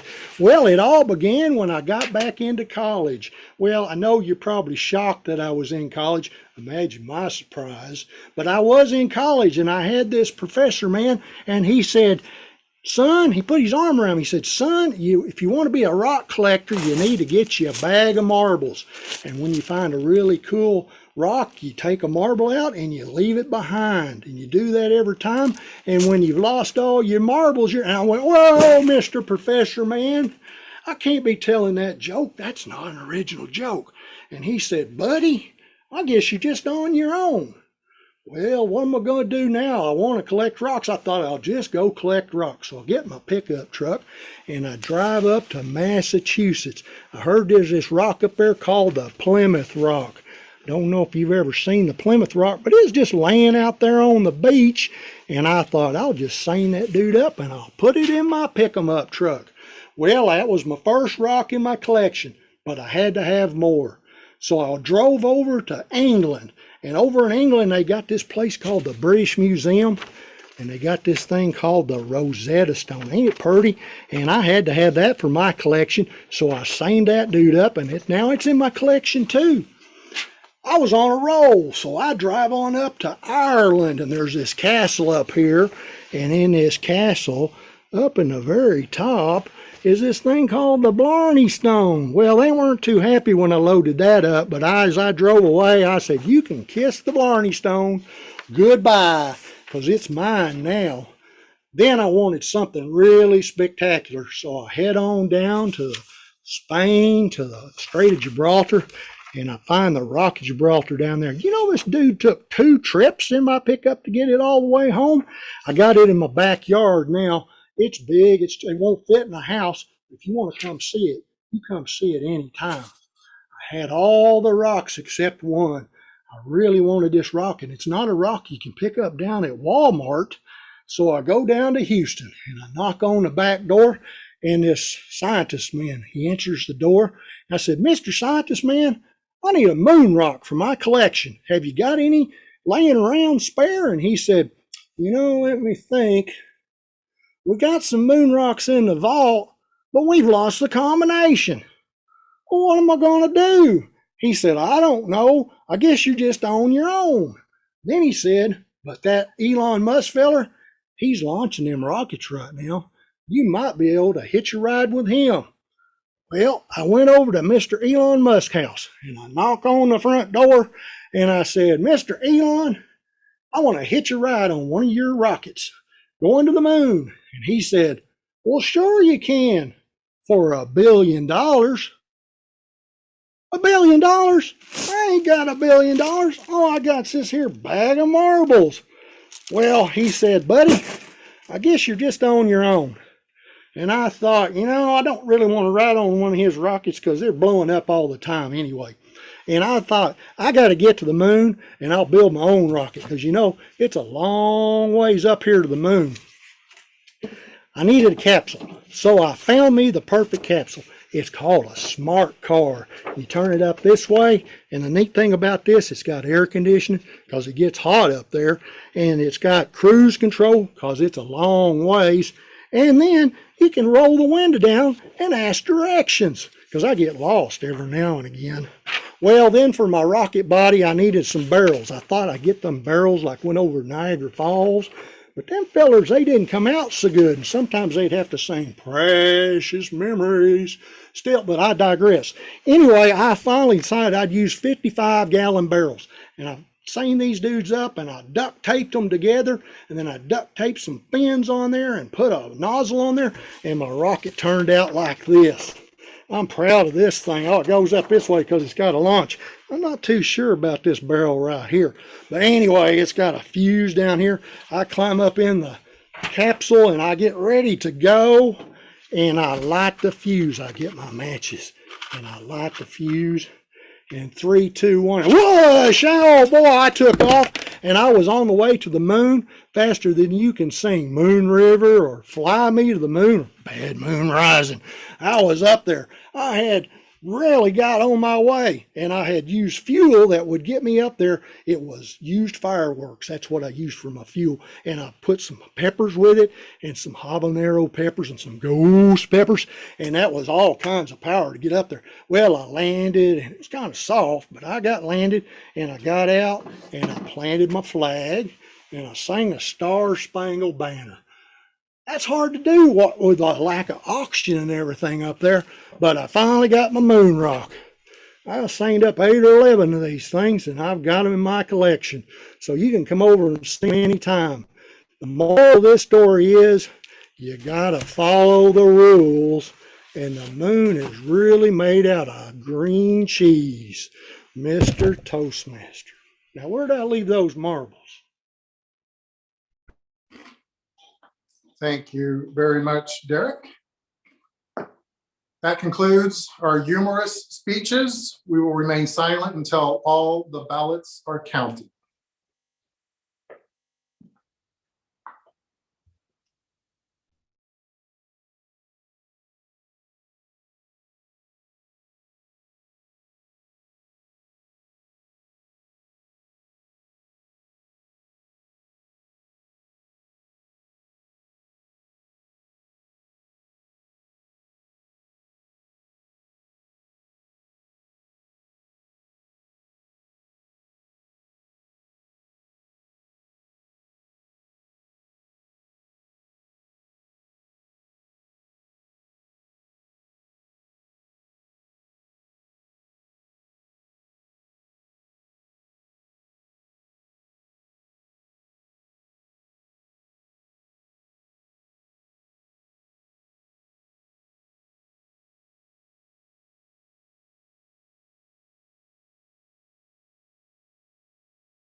All ballots collected.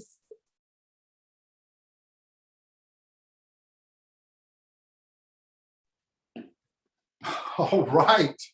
We just completed the District 16 Humorous Contest. That means that everybody has now sat through 12 speeches. This is amazing. And we're just screaming at it. We are so far ahead, I could sit here and do a song and dance routine because we've got so much time. I'll save you that torture though. Just want to thank all the contestants who've competed so far. Let's give them a round of applause. Go outside and yell for them and the neighbors so that they'll know what's going on. This is something to be celebrated. But we're not done yet, because now we're switching over to the table topics contest. So there's a couple of things I got to get through on there, and somebody is asking for something. So yeah, Rob, it's Walt. Give me just a minute and I'll move contestants to the waiting room. Yes. Yeah, I'm not starting yet. We'll be making that announcement explaining what's happening. Thank you. Perfect. Thank you. On that, I do want to say that I am so thankful for our folks from the wonderful helpers, helping operators, switching technology on the network organization. You know, they've given up their morning of playing World of Warcraft to be here to help with this. So I really appreciate those guys. And right now, what they're going to be doing is moving 5 of the 6 contestants out of our virtual space into their own virtual world because they can't hear the question. How this works is I will say the speaker's name, ask a question, repeat the question, and say their name, and then that person will have 1 to 2 minutes to respond. I will go ahead and give the speaking order now as well. We have speaker number 1, Jose Andrada. Speaker number 2, Deborah Leffler. Speaker number 3, Joshua Kane. Speaker number 4, Tabitha Pope. Speaker number 5, Andy Craig. And speaker number 6, Stephanie Ramsey. So my fine folks from Houston, if you haven't already, please go ahead and move the speakers 2 through 6 into the virtual room. And please let me know when that has happened.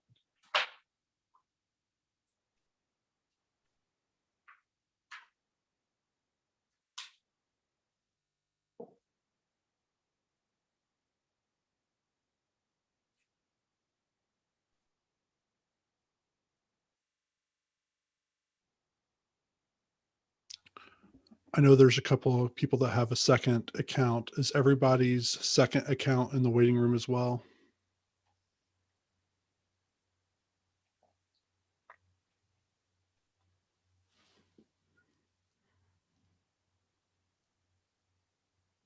As far as I can tell, yes. You may proceed, Rob. Excellent day. Thank you very much for fine folks from Houston. We are now ready to start the table topics contest. Jose, are you set? Ready to go, Mr. Contest Chair. All righty. Jose Andrada, which fictional villain do you identify with and why?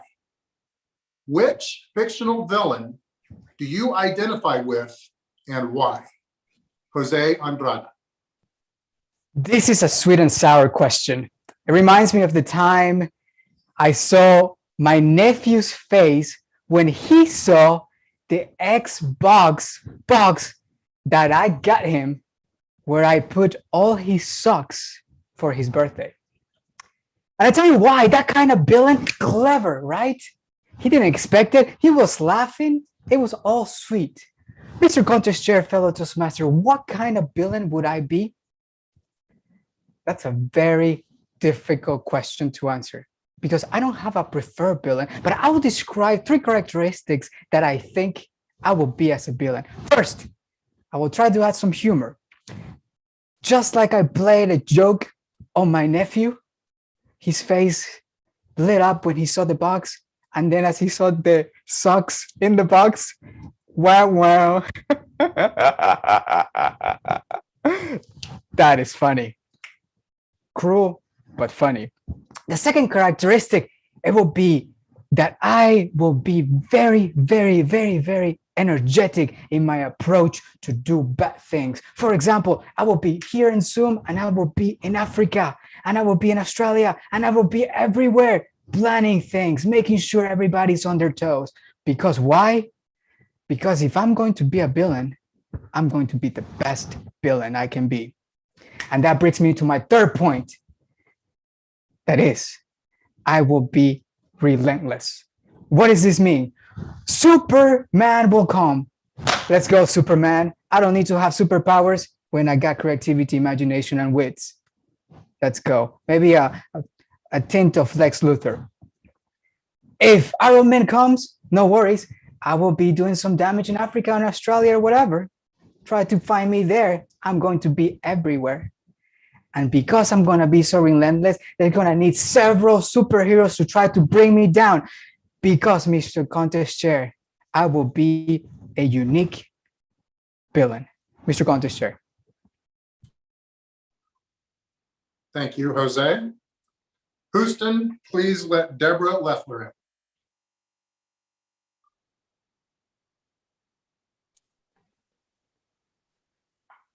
Deborah is joining the room. Deborah, do you read me? Are you there? I am here. Very good. Deborah is set. Let's give 1 minute of silence, please.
Deborah Leffler, which fictional villain do you identify with and why? Which fictional villain do you identify with and why? Deborah Leffler. Well, good morning, honored guests and family members, Toastmasters International. Fictional villain? Are you serious? I would never identify with a villain. A villain, you say? Why would I identify with a villain? Unless it happened to be Cruella de Vil. Now, Cruella de Vil might be someone that I could identify with, although more than likely I would want to be my own self and not even pretend to be someone other than who I am. I've often heard, be not who you are not, be who you are. For if you are who you are not, then you are not who you are. A villain? Oh, not at all. I would be who I am, not who I am not. Mr. Toastmaster. Thank you very much, Deborah. Houston, please let Joshua Kane in and let me know when he's in.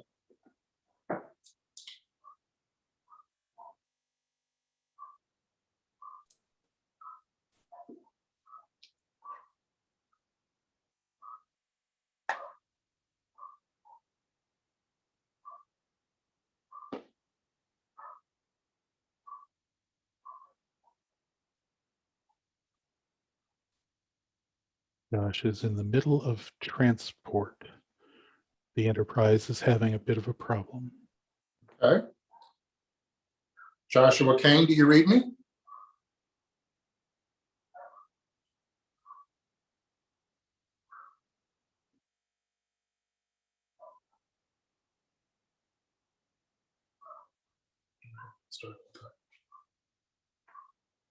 Joshua Kane, you there yet? It's still in the process of joining. Okay.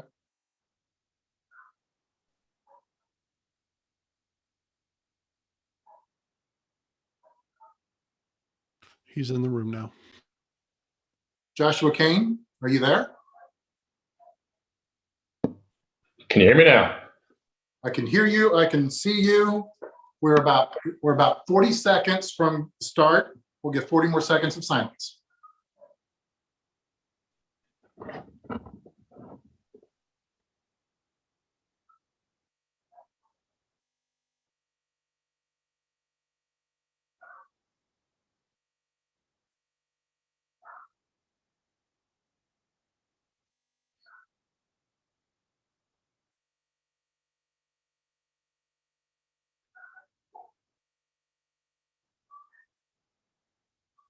Joshua Kane, which fictional villain do you identify with and why? Which fictional villain do you identify with and why? Joshua Kane.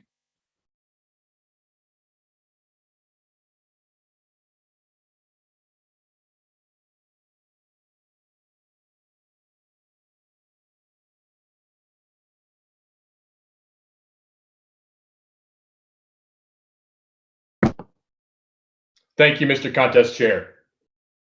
There are a lot of villains in the Marvel and DC universe. A lot of them famous, a lot of them less famous.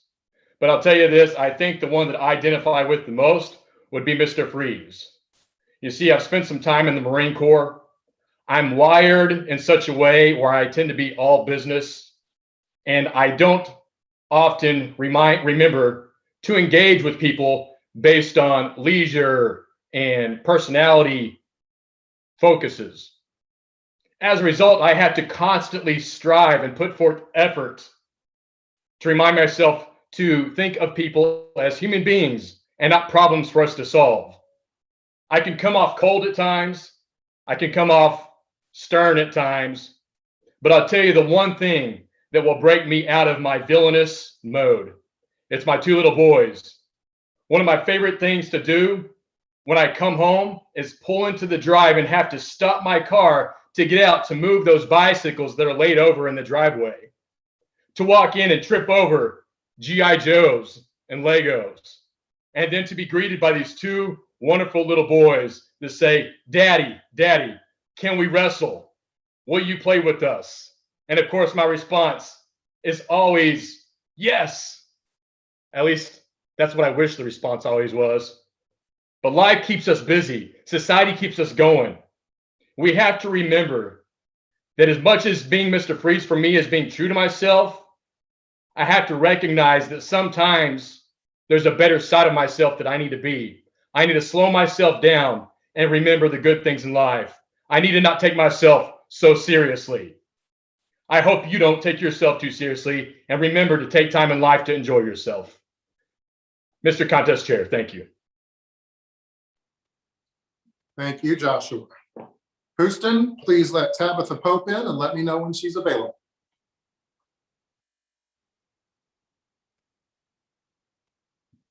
Tabitha should be available now.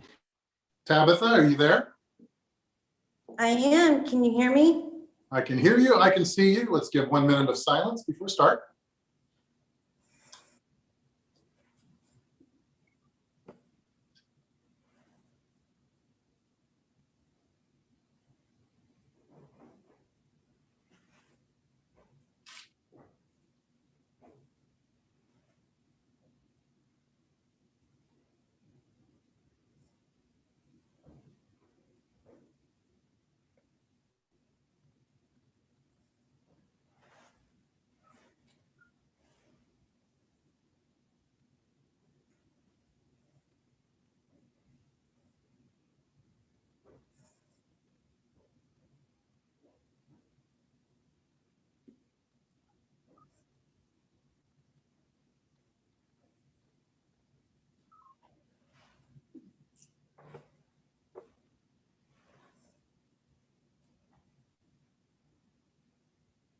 Tabitha Pope, which fictional villain do you identify with and why?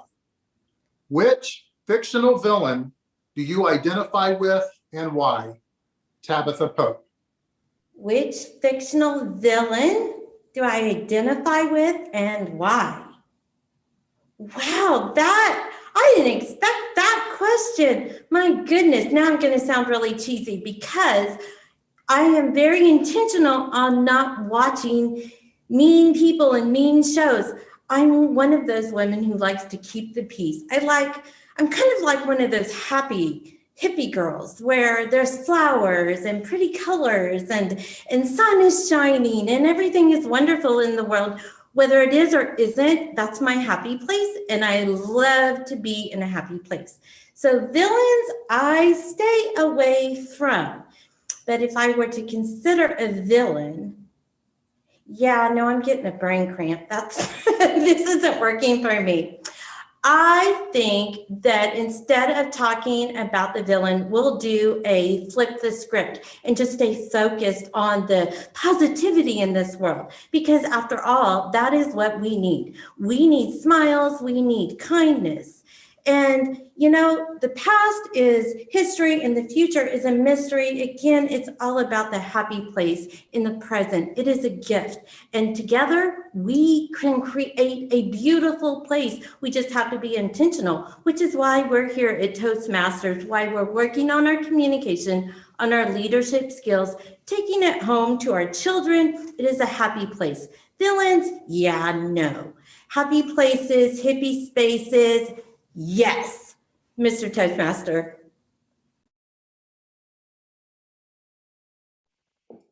Thank you, Tabitha. Houston, please let Andy Craig into the room and let me know when he's there. Andy is now in the room. Andy, are you there? I am. Can you hear me? I can hear you. Say something else. I still can't see you. I'm here and looking. Okay, there we go. Question. Are we good? I can see you now. Let's give 1 minute of silence just before we begin.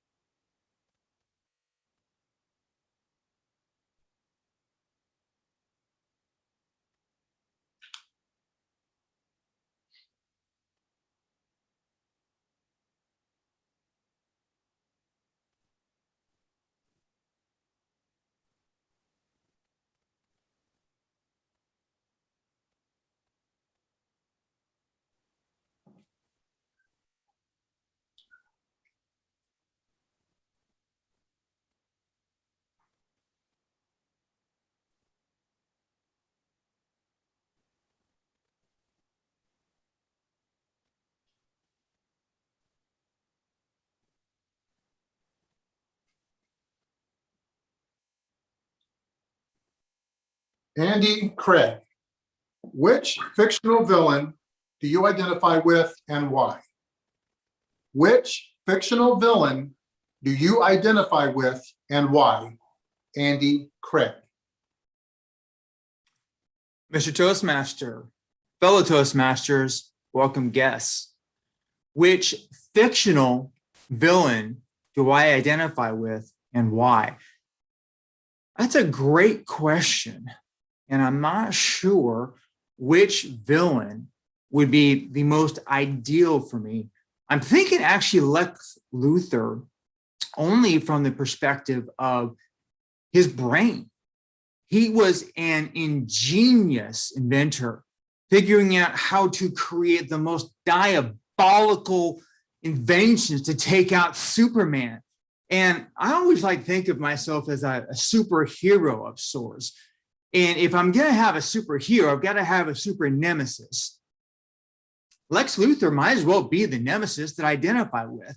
I've actually got a lot of creativity going on with myself as well. So I would identify with probably Lex Luthor the most from that perspective of the creativity side of things and being able to come up with some amazing inventions, amazing thought processes, so I can take out the good guys or maybe the bad guys, depending on how you want to look at it there, because of the intellect side of things. So I've got a great imagination, I've got great intellect and great creativity to go ahead and take out the things that I want to take out. So Lex Luthor is that supervillain I would identify with most, Mr. Toastmaster.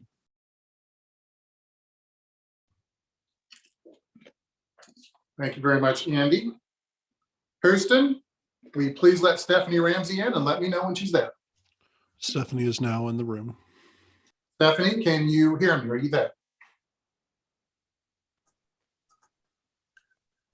I am here. Very good. I can see you. I can hear you. Let's give 1 minute of silence before we begin.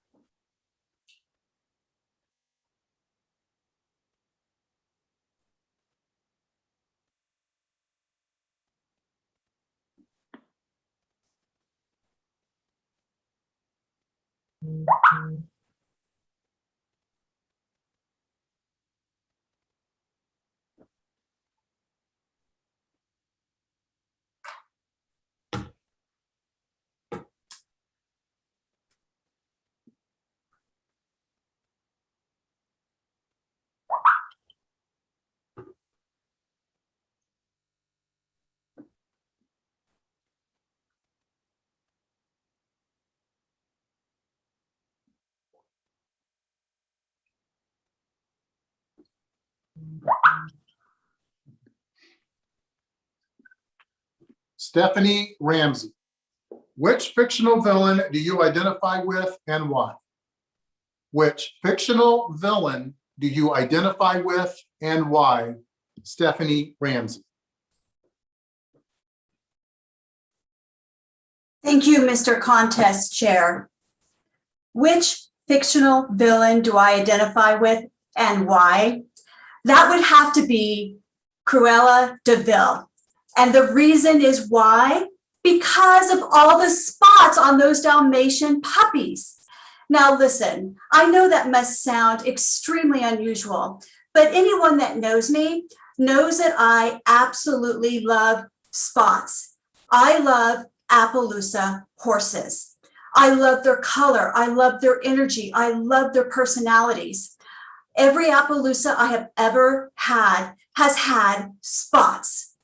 Those animals, those colors, the way they appear when they're moving in an arena or out in a pasture just brings tears to my eyes.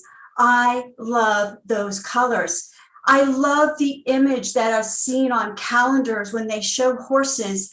They show these bays, they show these blacks, they show these other horses that don't have spots, and I'm just not attracted to them. So if I was a villain, I'd have to be Cruella de Vil because I would covet them. I would find a way to take every spotted horse I could find. There has to be a way to collate all the spotted horses and have them for myself. Now, I would be willing to let other people see my spotted horses, but I would have to be the owner. And I know there's other collectors out there, but you know, having ownership of the spotted horses, that would be mine. And I don't think it's so villainous to want to have such beauty within your grasp, especially if you're willing to share it every now and then with others who appreciate the spots that can be found on such a beautiful animal. Mr. Contest Chair. Thank you very much. That concludes our table topics contest. We will now remain silent until all the ballots are collected.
all ballots have been collected.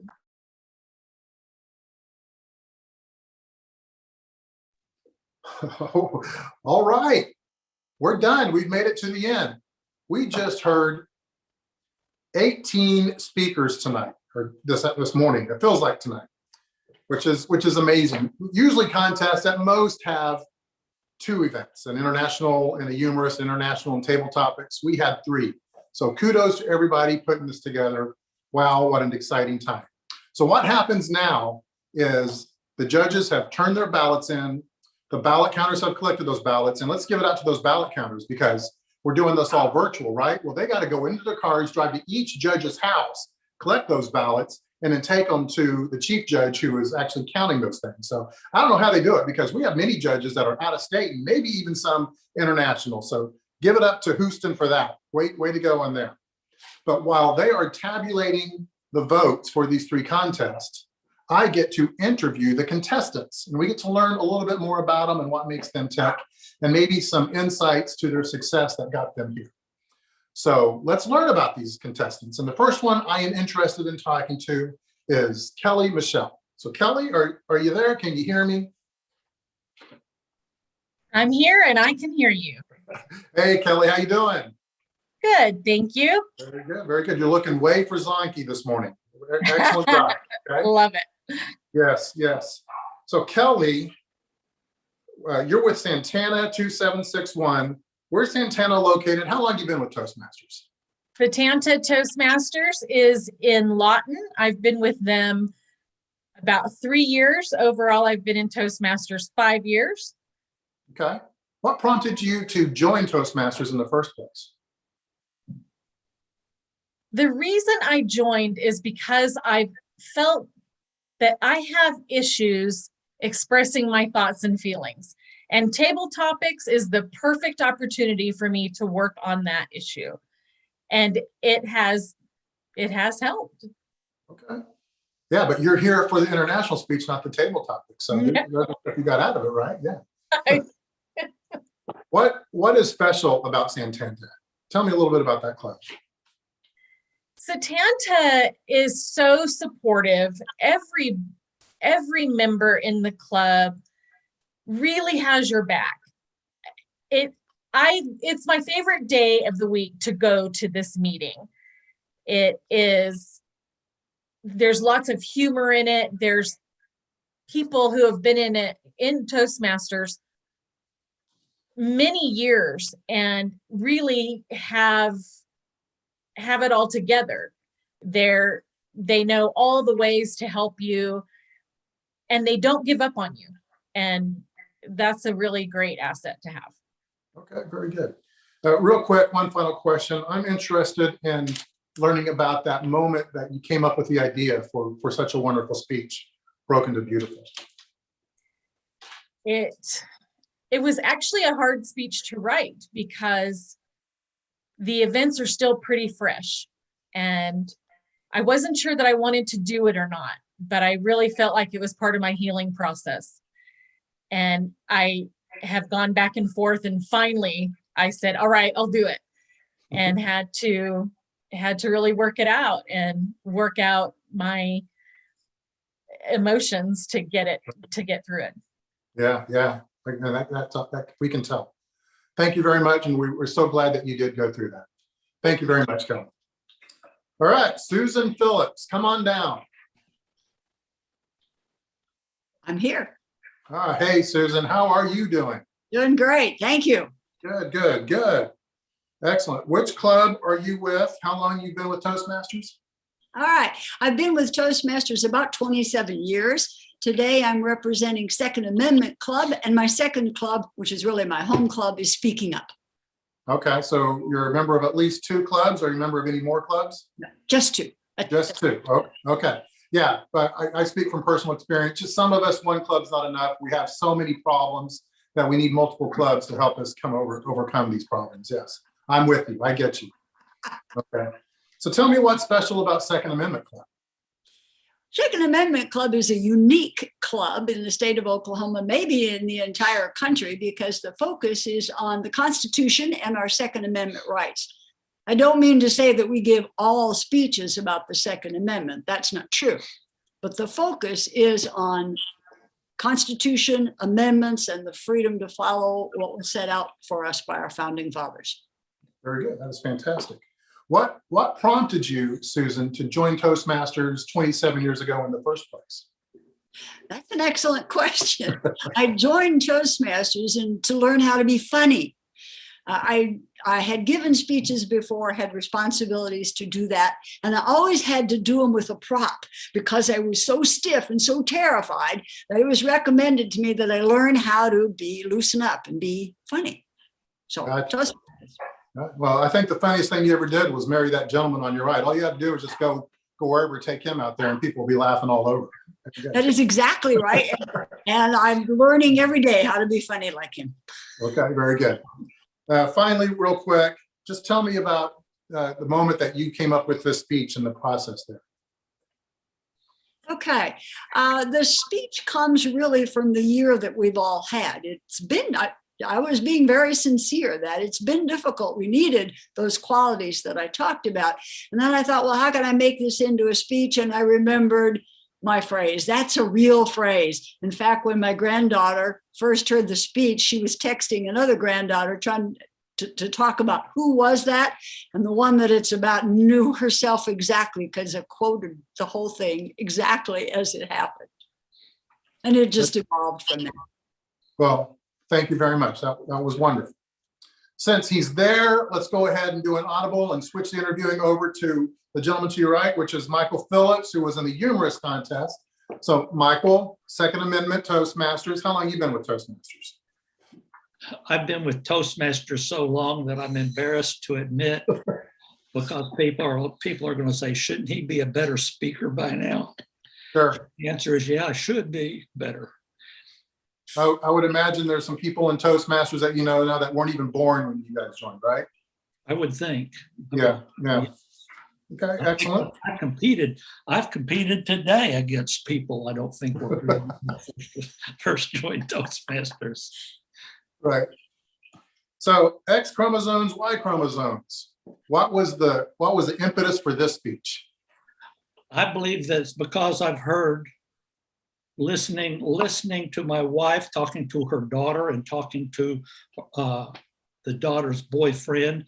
The three of them are in a conversation together. They're all psychologists. And I get so much of that psychobabble, I truly start thinking, I'm a psychologist too. And I'm a long way from being a psychologist. But you get that idea because you think everybody here is a psychologist.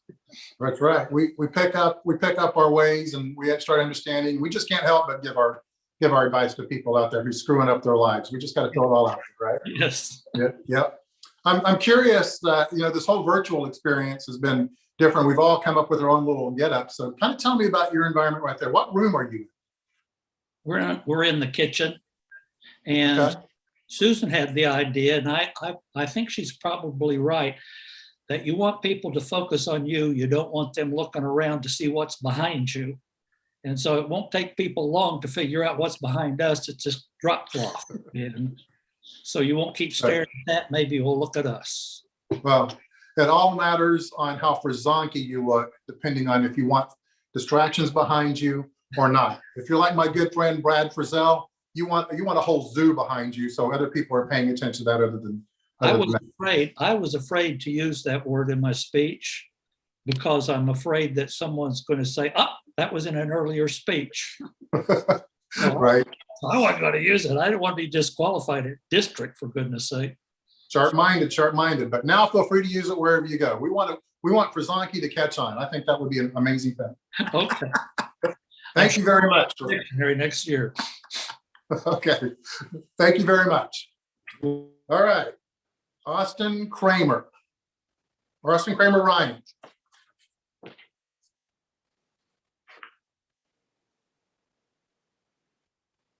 Austin, you there? Yes, I'm here. There he is. Sorry, I'm in the car. I cut out for a second. No, that is fine. What are you doing, Austin? Where are you going? currently on way to go purchase a new vehicle, going car shopping, actually. Well, how exciting, how exciting. What a day this could be for you, okay? Very good. Tell me about that speech. Go ahead. Thank you. I was say, I heard that if we win the international speech contest, that we get a new vehicle included with the winning. So that's right. What we're doing. No, I'm joking. That is paid for by for, Thanks, Mike. The reason for behind my speech is I was trying to come up with ideas for it, and that conversation I had with my grandpa was something that was intimate between us. So I never shared it with anyone, and it was really coming to light to me that that's a story that I need to share and be able to best way to share his legacy and be able to still represent him the best that I can to this day. So I thought it was a great story and something that I wanted to share with everyone. So that was the reasoning behind it. Well, I just love those deep personal stories, and about family members and stuff. So I appreciate you sharing. And we'll let you get back to focusing on the road. Thank you very much. Thank you very much, Austin. We'll see you. We'll see you later. Tabitha Pope. Tabitha Pope, come on down. I'm here. Tabitha, I appreciate you today because you're competing in two contests, so that's one less person I got to interview to get to the award. So thank you for doing that. Excellent. You're so welcome. Canoma 454, what's special about that club, and how long have you been with Toastmasters? What's special about it, what isn't special about it, everybody knows it's the fabulous club in the city and in the state. So that is the club to remember, Canoma 454. You can all become a member because you can be members anywhere. That's my sales pitch. Okay, what's your next question? How long have I been a member? I've been a member almost 10 years. Okay, very good. It's literally right under your nose. When did you get the inspiration for this speech? I had a brain tumor, so I think about my smile. I tell my story to my students every day or to somebody. And so I'm always talking about it. It's there, and people write songs about it. People are always writing quotes about it, and they always keep talking about smiling, even though your circumstances might not show that it's what the thing to do. So I thought it was a perfect speech. We all need it with COVID, since we have masks. Yeah, and it struck me because we all know that we need to smile more, but we all need to hear that and be reminded of that so often. So I appreciate it. That's just a simple message. I know. Go for it. Okay. Well, thank you very much for competing, and we'll see you soon. Okay. Thank you, Tab. Yeah. Shelly Stuchman, come on down. Here. Hey, Shelly. I got you at the Early Risers Toastmasters. Tell me, Shelly. I can't see you, so click on your video, or let's get Houston to tag your video. I'd love to see your face. Okay, Shelley, it's unhooked. Now can you go. see me? Okay. Yeah. How early does Early Risers meet, and why are you so crazy? We meet at 6:30 in the morning, and I'll tell you why I love Early Risers. There's two reasons. First of all, everybody in Early Risers is groovy. And then we have Dave Ross, a past world champion, and having a past world champion in your club really brings you a level that we are very lucky to get to listen to and learn from. Yes, that is right. Yeah. Dave lights up a room. You walk in a neat room with a bunch of people, and Dave Ross is in there. Things are suddenly elevated from that. So that is great. I can't imagine the energy you would bring to that club. Where did you get the idea, or what was the inspiration for your speech? When everything shut down in March, in about May, my son came over to visit from Plano, Texas, and he has 3 children. And the first 2 are littler than Abby, and they ran up and hugged me as usual. But Abby turned as white as a sheet and backed up. And then that's when she told me she couldn't hug me. And I saw that real fear. And it was that moment I knew I just couldn't stand by and not do anything, because children should not have to be afraid to hug their grandmothers. Right. No, that was a timely and poignant speech. So thank you very much. for that. Appreciate you being with us today, and good luck. Thank you. Jose Andrade. Mr. Contest Chair, There he is. What club you with, Jose? Minder School of Business at Oklahoma City University. Okay, so tell me a little bit about that club. Young and Professionals started in 2009, and it was mainly students. But as we got bigger and we saw more interest within the professional community, we invited professionals. So now it's a mix. Even though I would tell you that because students graduate, we go down on the membership of students and we go up on the membership of professionals. But we try to get a good mix between both. Okay, very good, very good. And tell me real quick, your club seems like they're always got their camera on. They do really good with videos. I really appreciate their online presence. So is that kind of where you got the idea for this speech, or somewhere else? No, not really, but it's certainly something we emphasize. Good etiquette in Zoom or any conference is important, especially if you're going to create a professional presentation.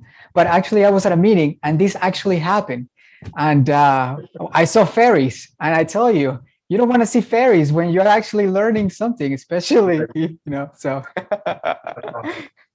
Well, thank you very much, and appreciate also that you competed in 2 events. I know that's a tough thing. So congratulations on making it to the finals for both. Thank you very much. Let's move down to Kimberly Manning. Hey. Hey, Kimberly, how are you doing? Doing well, thank you. Okay, tell me real quick about your club and what makes it special. I am with Friends of Greenwood, and what makes our club special is that it's actually a very friendly club. And so we have people who are very, very dedicated, and it's just great all around. Okay. You've been here a couple of times, so I'm always excited to hear and see you speak. Tell me a little bit about your process. You kind of have this repeated success. So what do you do that kind of get you here to the finals? Practice. I do a lot of practice and reading over and over again, doing it in the shower, doing it in the car. So that's essentially what it boils down to. Okay, well, kudos to you for making the practice. It really shows and shines. So we're happy and excited to have you up here. All right, moving on. Can you guys tell that I'm going a little quick here because hey, I think the results are in. So I want to make sure everyone gets their due, but at the same time, we want to get you out of here. Kara Uton, come on down. Hi, Hey, Kara, how are you doing? I'm great. How are you? Good. Awkward moments. Loved it. What club are you with? More Toastmasters, and I've been with them for almost a year. And prior to that, I was with FAA Toastmasters. Okay. So are not both the clubs at the same time, but Right. Yeah. FAA Toastmasters had to close temporarily due to the pandemic, so they haven't reopened yet, but I'm hoping that they will in the near future once they can get reestablished. Okay. So you may have had it up in your speech, but I'm curious to know. Tell me about that you're willing to share one of your more awkward moments. Oh, geez. I would have to say probably some of the most awkward moments that I'm experiencing is raising a toddler right now. Not to get too graphic, but we're potty training. So you can imagine that him randomly spouting out words that are inappropriate in public are super fun. So that's probably what I'm experiencing right now. That's probably most awkward. And it's fun because, you never know what they're going to say. And then you just have to laugh it off. Right. No, that is so true. The awkward moments that kids can give you in private and in public, for sure. Absolutely. So, congratulations for making it to the finals. Thank you very much. Very funny speech. Let's move on now to Maurice Miles. Maurice? Hello, man. Hey, man. How you doing, Maurice? All right. I'm trying to get my video going. Okay, there we are. There we go. Yeah, don't you love all this virtual technology? Yes, I do. What club are you with, Maurice? I'm with Satana Toastmasters, 2761. Yeah, they're up in the Lawton altitude. Where are they? Lawton, Oklahoma. Lawton, Oklahoma. Okay. Yeah. Look, that has a lot of great Toastmasters come down, and it's always excited to see you guys down here. The gift. Where did this idea come from for this speech? It's a spinoff from an earlier speech. What we had a theme some many years ago where every member had to give a humorous speech, and I gave something along the lines of being a shark whisperer. I forgot it, so I had to improvise and ad-lib this new speech. Right. Do you find that it's more difficult to write a humorous speech or the international inspirational speech? I think international inspiration, because you have to try to find the right words that will reach someone and move them. Right. It's easy to come up with something funny. Right. But some people get intimidated by that humor, but not you. That was really good. Excellent job, Maurice. Thank you very much for playing, and we'll see you. Very much. All right, Mr. Anthony Raj, come on down.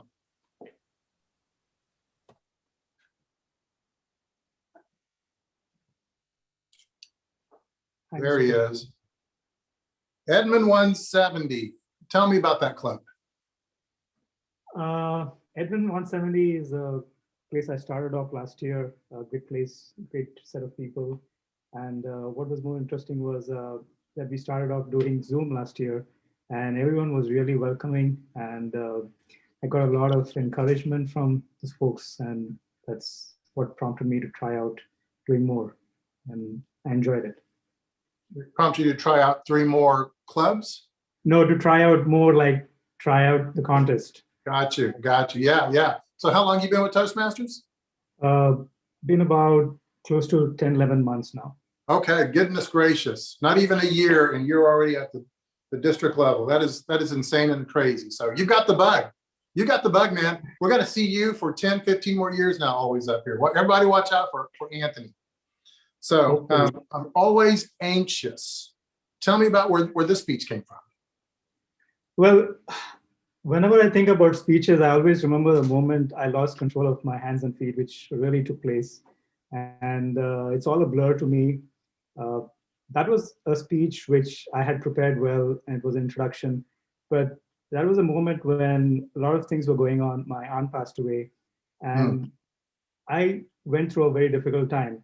So I said, what better than to just make sure I put it into my speech, so that even if it accidentally does go off, it looks part of the speech.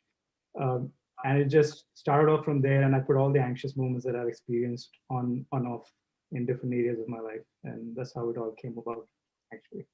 Okay. All right. Well, it worked out great. It was great and wonderful and humorous. So thank you. And we'll see you here next year, Anthony. And hopefully not before long, we'll all get together and see everybody. All right, Mr. Derek Bowler.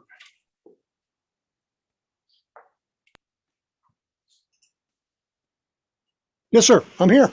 Hey, Derek, how are you? Wonderful. How are you today? Doing great. Riverside Club. What makes that club special? Well, it's a resilient club. It's a 20-year-old club. We had some difficulties. We lost a meeting place where we were a noontime lunch meeting. We lost that, and we had to regroup and move to an evening meeting place. And then COVID hit, and we've had to go to virtual, and we just keep on keeping on. It's just it's a great bunch of people. I just love being with them. Keep on keeping on. That's a Jerry Ryanism right there. If you know him, he says that all the time. So tell me about your idea for lunacy. Where were you? The grocery store, the shower? When did this idea pop in your No, this started like when I was 18 years old. I bought this cowboy hat in Raton, New Mexico, and never had a chance to wear it since. So I thought, I want to wear this hat, so I'll write a speech around it. Okay, very good. Well, appreciate you. Thank you for playing, and we'll see you soon. Okay. Thank you. All right, Deborah Leffler. Yes, sir. Hey, how are you, Deborah? I'm just fantastic. How about yourself? I'm fantastic too. You're always so full of energy and excitement, and that smile, that thing right beneath your nose. It's wonderful. What club are you with, Deborah? I am with Toastmasters Amplified and Satanta. Okay. So Toastmasters Amplified, is that one of those accelerated more groups, or? Okay, so tell me a little bit about that club. So Toastmasters Amplified is a We are not able to get in there unless we've already completed the first round in Toastmasters. Legacy Toastmasters, I completed that first portion, so I was able to get involved. Okay, well, very good, very good. And great twist on your speech there, the Cruella de Vil thing, you know, you got the hair for it, you got the look for it. So, you know, maybe there's something there that we don't know. Might be. Might be. All right, thank you for playing, and we'll see you soon. Thank you. Joshua Kane. Hello. Hey, Joshua, how are you doing?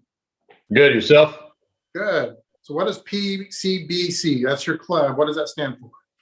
Putnam City Baptist Church. Okay, okay. So how long have you been with Toastmasters, and tell me a little bit about that club. I've been in Toastmasters for probably right around 3 years. And the club is a very, I would say, well-rounded club. We have a lot of new folks, a lot of young folks, a broad spectrum of skill and experience. It's a good, healthy club. It's more of the same of a lot of what you've heard about at the other clubs, and so it's a great sample, if you will. Great. Is that the club that Michael Frazanki's in? Yes, we have several Frazankis by way of their appearances, but there is one and one only Michael Frazanki, and he's in the club. I don't know how you can walk in the room and not be blinded by the beauty of that man. So we do wear sunglasses. Yeah, sunglasses. Okay, very good. Well, appreciate you playing. Thank you very much. Excellent job today. Okay, Mr. Andy Craig, come on down. Sure, I am here. Can you hear me? Hey, Andy. Will Rogers. Where does Will Rogers meet?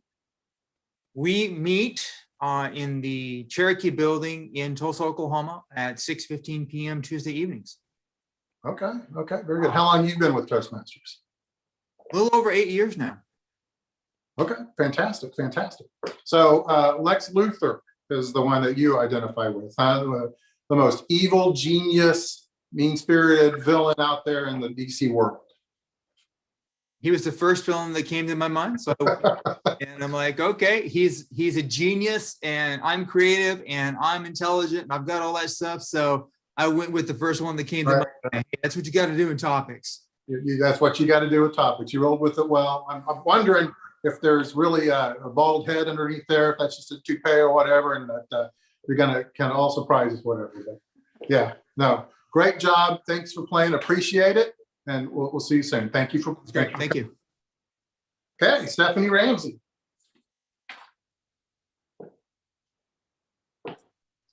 Hello.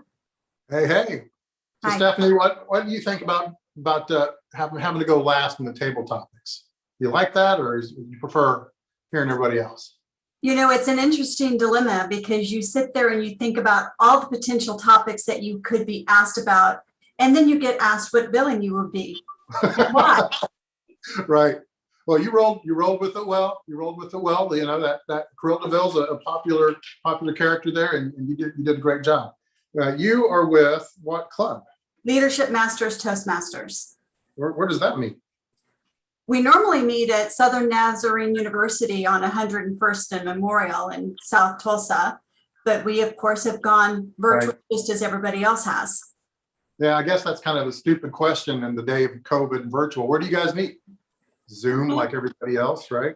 Freddy's So, custard and hamburgers just for fun. No.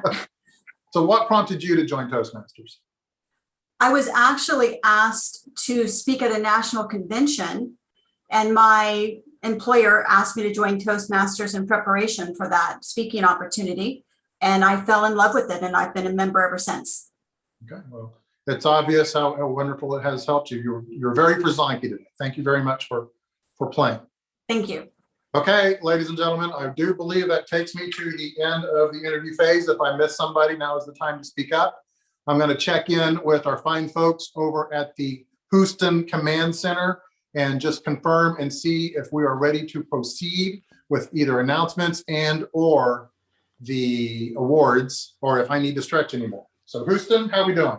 Well, thank you very much, Rob. We are ready for some announcements. So there aren't going to be a whole lot because I know the contestants are patiently waiting, but the most important thing to announce is that our annual conference for the District 16 Toastmasters, which is the state of Oklahoma, is going to be on Friday, April 30th, starting at 5 p.m. until April 1st, the next day. And that will go on till approximately 7 p.m. Central Standard Time. There is a link on our Toastmasters website, oktoastmasters.com, and it says get tickets. And if you go ahead and click that, you will be able to register. We're going to have both live as well as on the virtual. So if you're not able to attend in person, this will be a great time to do the virtual tickets. In fact, that's what I'll be doing because I'm afraid of some of the people who might be there, like Rob. But the district conference is going to include Dan Mahoney, the Vice President of Broadcasting for the Oklahoma City Thunder. We also are going to have a virtual banner parade and club shout out. In fact, if you do right now, pizza incentive, that all winning clubs that will have a chance to win a $25 gift card for pizza for their next in-person meeting. And all you have to do for your club to be eligible is to meet all three of the following requirements. Submit a video for the virtual banner parade and club shout out. Have at least 3 members of your club attend the conference main event on Saturday, virtual or in person, and by midnight, May 15th, 2021, send your club's name and the list of people that attended the conference to d16oktoastmasters@gmail.com. Now, in addition to that, at the conference, the winners are going to hopefully be there to present their speeches live and to have this kind of Tonight Show style framework that is going to be just absolutely epic. Now, we are waiting on one more result, but while we're waiting on that result, let me let you know how great all of our contestants were. And just to go over all of them again, we had Kelly Michelle, we had, we had Austin Ryan, we had Susan Phillips, Tabitha Pope, Kimberly Manning, Shelly Stuchman, Jose Andrade, Kara Uten, Michael Phillips, Maurice Miles, Anthony Raj, Derek Bullard. We had Deborah Leffler, Joshua Kane, Andy Craig, and Stephanie Ramsey. Those were all the people you saw here. We had the wonderful District 16 2020 International Champion, Rob Trotter, who last year won with his speech, 4 Words of Courage. And I don't know about you, but his eeny, meeny, miny, go has been very inspirational for me this past year. We've had Walt Hansman, our Zoom master, where all he wants to do is a zoom, and a voom, voom, and make all of our wonderful contestants shine in ways that only he can do. We have a contest committee that included Brad Frizzell, Michael Frizonki, Praveen Nagarajan, and myself. And they definitely kept me on track. If it would have been completely left up to me, it would have been a masterful disaster. On top of all of this, we also had wonderful judges who were kind enough to spare their time to ridicule, to completely pick apart people's speeches, and decide on the champions. So while we are waiting for the last result, Rob, let's talk to you for a minute. What was it like winning the District 16 championship this past year, and how you've lived over the past year? Well, Mike, thank you very much for that. It was very satisfying, to say the least, to have beat the competitors that I went up against last year. It was the first time we had gone through the Zoom experience, and so that was an experience all in its own. And just to know that my speech was out there with the other top 100 in the world being considered for those finals was very exciting. And I have had people come to me after and say just how much that speech has meant to them, and it's really again satisfying and quite surprising to hear that. So I encourage everybody to compete. I say this all the time. I compete in every single contest. I lose way more than I win. And it's where your development just accelerates at an exponential rate when you have to prepare that speech and you really start fine-tuning those words and you're getting judged by that, and then you're up against your other peers, competing against them and seeing what they do. It really fine-tunes your ability, and it has paid off in dividends in my career and my personal life. But if I may, Mike, real quick, I want to make sure I don't bounce it back to you just yet. There were some pictures that came in, and since we do have some time, I would like to share it with those pictures. So this picture is from a very fine-looking young woman here who was celebrating Tabitha. She was very excited to see Tabitha. She sent me her picture, so kudos for that. Thank you very much. And how about this one from one of our most Frazanki members? Yes, that's right, Mr. Dave Ross, celebrating and pushing on his club member, Shelly Stuchman.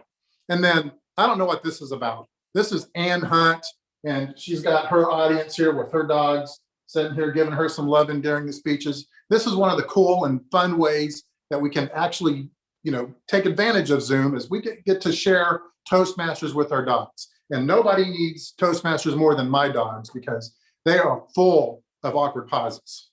And then finally, Mr.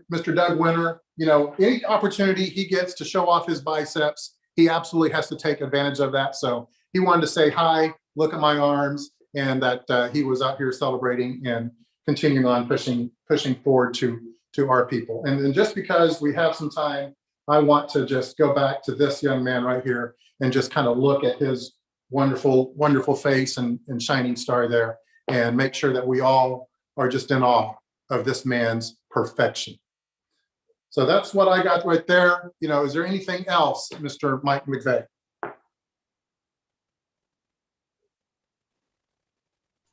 Yes, sir. I wanted to also mention that since we are still waiting on the results, why don't you tell us exactly how being the District 16 International Champion has helped your career? You specifically mentioned that. And one of the things I think Toastmasters, it's great that Toastmasters do things for Toastmasters, but being able to take that out into the real world, to the non-Toastmaster world, how has that helped you succeed or help you improve over this past year in your real life? Well, great question, Mike. And I want to stress that winning the District 16 contest was a big event. My company celebrated it with me, but it's not what advanced my career.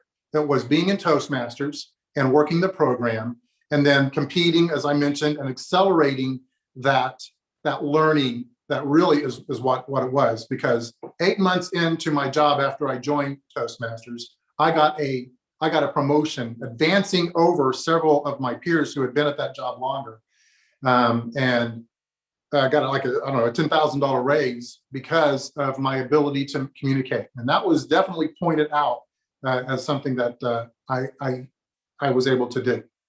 And okay, I thought that was, I'm getting these messages. It's throwing me off a little bit, but that is why Toastmasters has helped. So you don't need to win the District 16 contest to have absolute success in what you're doing.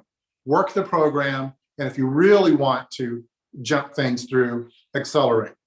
So since we have some more time, let's go through some of these announcements. I did prepare a few announcements just in case. We already mentioned the District 16 conference coming up really soon. I hope everybody that's able to partake in that can. It's a really big time growth event, and it's actually the first time that we're actually maybe able to be together. So if you're able to get out there, if you're vaccinated, go out there and actually pay the $99 and join. But if you can't, then do it virtually. Another thing that I really like right now is that Toastmasters are really working on this whole virtual kind of experience and taking advantage of it. And if you notice, if you follow Facebook at all, Nita Bashir with Chisholm Trail Toastmasters is doing this really neat thing where she has this lunch with Toastmasters, where she interviews Toastmasters. So take a look at that and give her some kudos for that. That's really exciting. And then why not take advantage of this to do a little bit of shameless self-promotion? My club on Thursday nights at 7, every single year, for some crazy reason, I've decided to celebrate the Oscars. And what I do is I take all of the Oscar-nominated movies and I reimagine them as if our Toastmasters, my club, were starring in these movies. And just a fun example I can give you is the first year I did this, Manchester by the Sea was nominated for one of the best pictures. And I reimagined that to a movie starring John Robertson, where he realized his lifelong dream of getting to the beach and showing his chest to the ocean in Man Chest Hair by the Sea. Another year we had Lady Bird, which was another nominated film. And that was reimagined to Barbara Barger starring in Lady Word, where she totally vitiates us with all of our complete and inappropriate uses of words. So there are 8 or 9 nominated pictures this year. I am going to reimagine them for our Oscar nominated. And since this is a Zoom environment, it would be relatively easy for you all to jump in and join in the fun, hooky, kind of crazy fun stuff. So check with us on Facebook, get with Mike or myself, and we can get you that link. But that is just some of the fun stuff happening out there in Toastmasters. Look at these other clubs, see what they're doing, jump out there and join them. And again, help continue on with that network and the fun loving stuff. So I'm going to check in with Houston one more time. Mike, how's it going? Are we still getting those votes tabulated? We're just wanting to put ourselves on the hit list from all the contestants waiting for these results, and we are working on it. One thing that we also want to mention also is that, as Rob said, you don't have to necessarily be the district champion to be able to get the confidence and stuff. Toastmasters has helped many people. In fact, several people have mentioned that before they joined Toastmasters, they were not a Toastmaster. And as soon as they paid their dues and their club voted them in, they were now a part of a club. And sometimes that sounds simple, that just being a part of a club, that doesn't seem a big deal for some of us Toastmasters, but joining that club then helps inspire that confidence. It helps. Every single role means something, whether you're the grammarian, whether you're the inspiration for the day, you're a listener, evaluator, even the roles that don't always seem to be as big are very positive to help develop the skills necessary to improve your communication, leadership, time management, and listening. Now, one of the things that I know everybody is wanting to know, I am 6'8" tall, and there's really not a lot of questions. Technically, I've shrunk a couple inches. Yes, we are stalling for time right now. A couple other people we want to thank for their involvement today. The ballot counters who are currently counting ballots. We also want to thank the trio or the quad. We have Kathleen O'Toole, our district director, Luann Marshall, who is our program quality director, and Michael Kirkland, our club growth director, as well as our public relations manager, Rhonda Green. They have worked really hard this year to try to do the best with this COVID pandemic year to help District 16 succeed. And we are very thankful for their leadership. We also want to give props to I'm kind of going blank here. This is one reason why Table Topics is so important, because sometimes you just have to talk on and on and on until you see a red light. And oh, I forgot our timer. Thank you to our timer who has kept us mostly on time, except for the parts that we just didn't pay attention to the blanks. I do have an announcement. Jose Andrade's club, Minders, is having an open house on April 26th. From 12:20 to 13:20 or 1:20 for those of you that don't speak military time. And so one of the things we're going to do right now is we're going to have a chat with the amazing, the beautiful Frizanki, who's not here to talk. So Rob, you're going to pretend to be Michael Frizanki, and we're going to talk about how this term kind of got coined and why it's such an amazing thing to be Frizanki. Michael Frizanki, who is the conference chair this year, is a very beautiful man. And his wife is a very beautiful woman. And I'm not trying to get into all the other stuff on that, but because of this, there's just something that makes you want to be like, man, if I could only be like the Frizankis. So Rob, talk a little bit more about this Frizankiness that you embody and that we try to develop in ourselves. Well, Mike, speaking as Michael Frizanki in the most Frizanki way that I know how, it really starts with the hair. You know, you got to have this kind of glowing mane that's just not, it's got a little bit of length to it, not the mullet look, but just that flowing Han Solo-ish looking kind of mane. And then the smile. I really take care of my teeth. I get down with that whitening toothpaste, and just to top it off, just to add insult to injury, I'm already good looking enough without it. But man, when I put that guitar on and I just start strumming away at that guitar, that's just my superpower out there as far as just emanating my beautifulness or my Frizankiness as well. Now, I do have, switching over to Rob real quick, I do have another campaign I'm working on, and that is changing the word cool to Ross. Because, ladies and gentlemen, if you've ever been in the same room with Dave Ross, you know what I'm talking about. The man is just the Fonz of 2020s. He is so cool and just chill and collected. And he's got that deep baritone voice out there that you just can't help but just be enamored by this man. So every day that I wake up, I ask myself two questions. Do I look for Zonky? And am I going to go out there and behave Ross? And if I can pull one of those two items off, then I know I've had a successful day. And if I can pull both of those off, then man, there is nothing in the world that can stop me. And I encourage everybody to put that into your daily mantra as far as getting out there into the world and asking yourself if you look for Zonky or if you look Ross. Back to you, Mike. We do have an Oklahoma Toastmasters Facebook page, and you're more than welcome to join that page. We'll probably approve you. The bar is basically that you are a part of our district. And if you're not part of our district yet, again, we will be able to help bring you into that. We want your money. I mean, we want your participation and your ability to go in there, but people share lots of different stories of how Toastmasters has helped them. It's something that I know that I've found lots of fun of trying to post pictures that sometimes get deleted because apparently they're not Toastmasters enough, but that's okay because it helps me learn what's appropriate to post and not post on a social media type presence like Facebook. We also have wonderful Toastmasters all across the state. We have 6 divisions. That's one reason why we had 6 contestants today. And we go from everywhere from Tulsa all the way down to Lawton. And then we kind of have some middle ground there. We're not as good in the Panhandle right now. Apparently that's part of the Texas district. We also have the pleasure of knowing that all of the District 16 champions won at District 16. And that's a distinction that no other people can say. People at District 22 cannot say that. And I have finally got the results. So ladies and gentlemen, boys and girls, anybody else that's out there.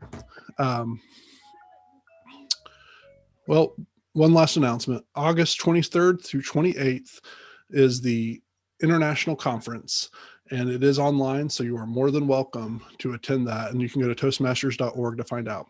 So now for the results. For the Table Topics contest, coming in at 3rd place, Joshua Kane.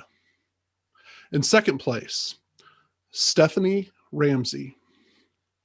And 1st place for Table Topics, Jose Andrade. So congratulations to the 3 of you. We are going to move to the Humorous Speech Contest. And in the Humorous Speech Contest, 3rd place, Jose Andrade. 2nd place, Kara Uten. And in 1st place for the Humorous Speech Contest, we have Derek Bullard. So congratulations to the 3 of you. Continue to being funny. And now for the contest that we will send the winner up to the regional quarterfinals and hopefully the semifinals and the World Championship of Public Speaking, the International Speech Contest. In 3rd place, Tabitha Pope. In 2nd place, Shelley Stuchman. And in 1st place, with her speech, Deception, Interception, please help me congratulate Kimberly Manning. Very good. I want to thank you all for participating. We will have a conference coming up in a couple weeks. But overall, thank you so much for being a Toastmaster, for joining us in this call. Have a wonderful day, and we will see you soon enough. Bye-bye. Bye. Thank you, everybody.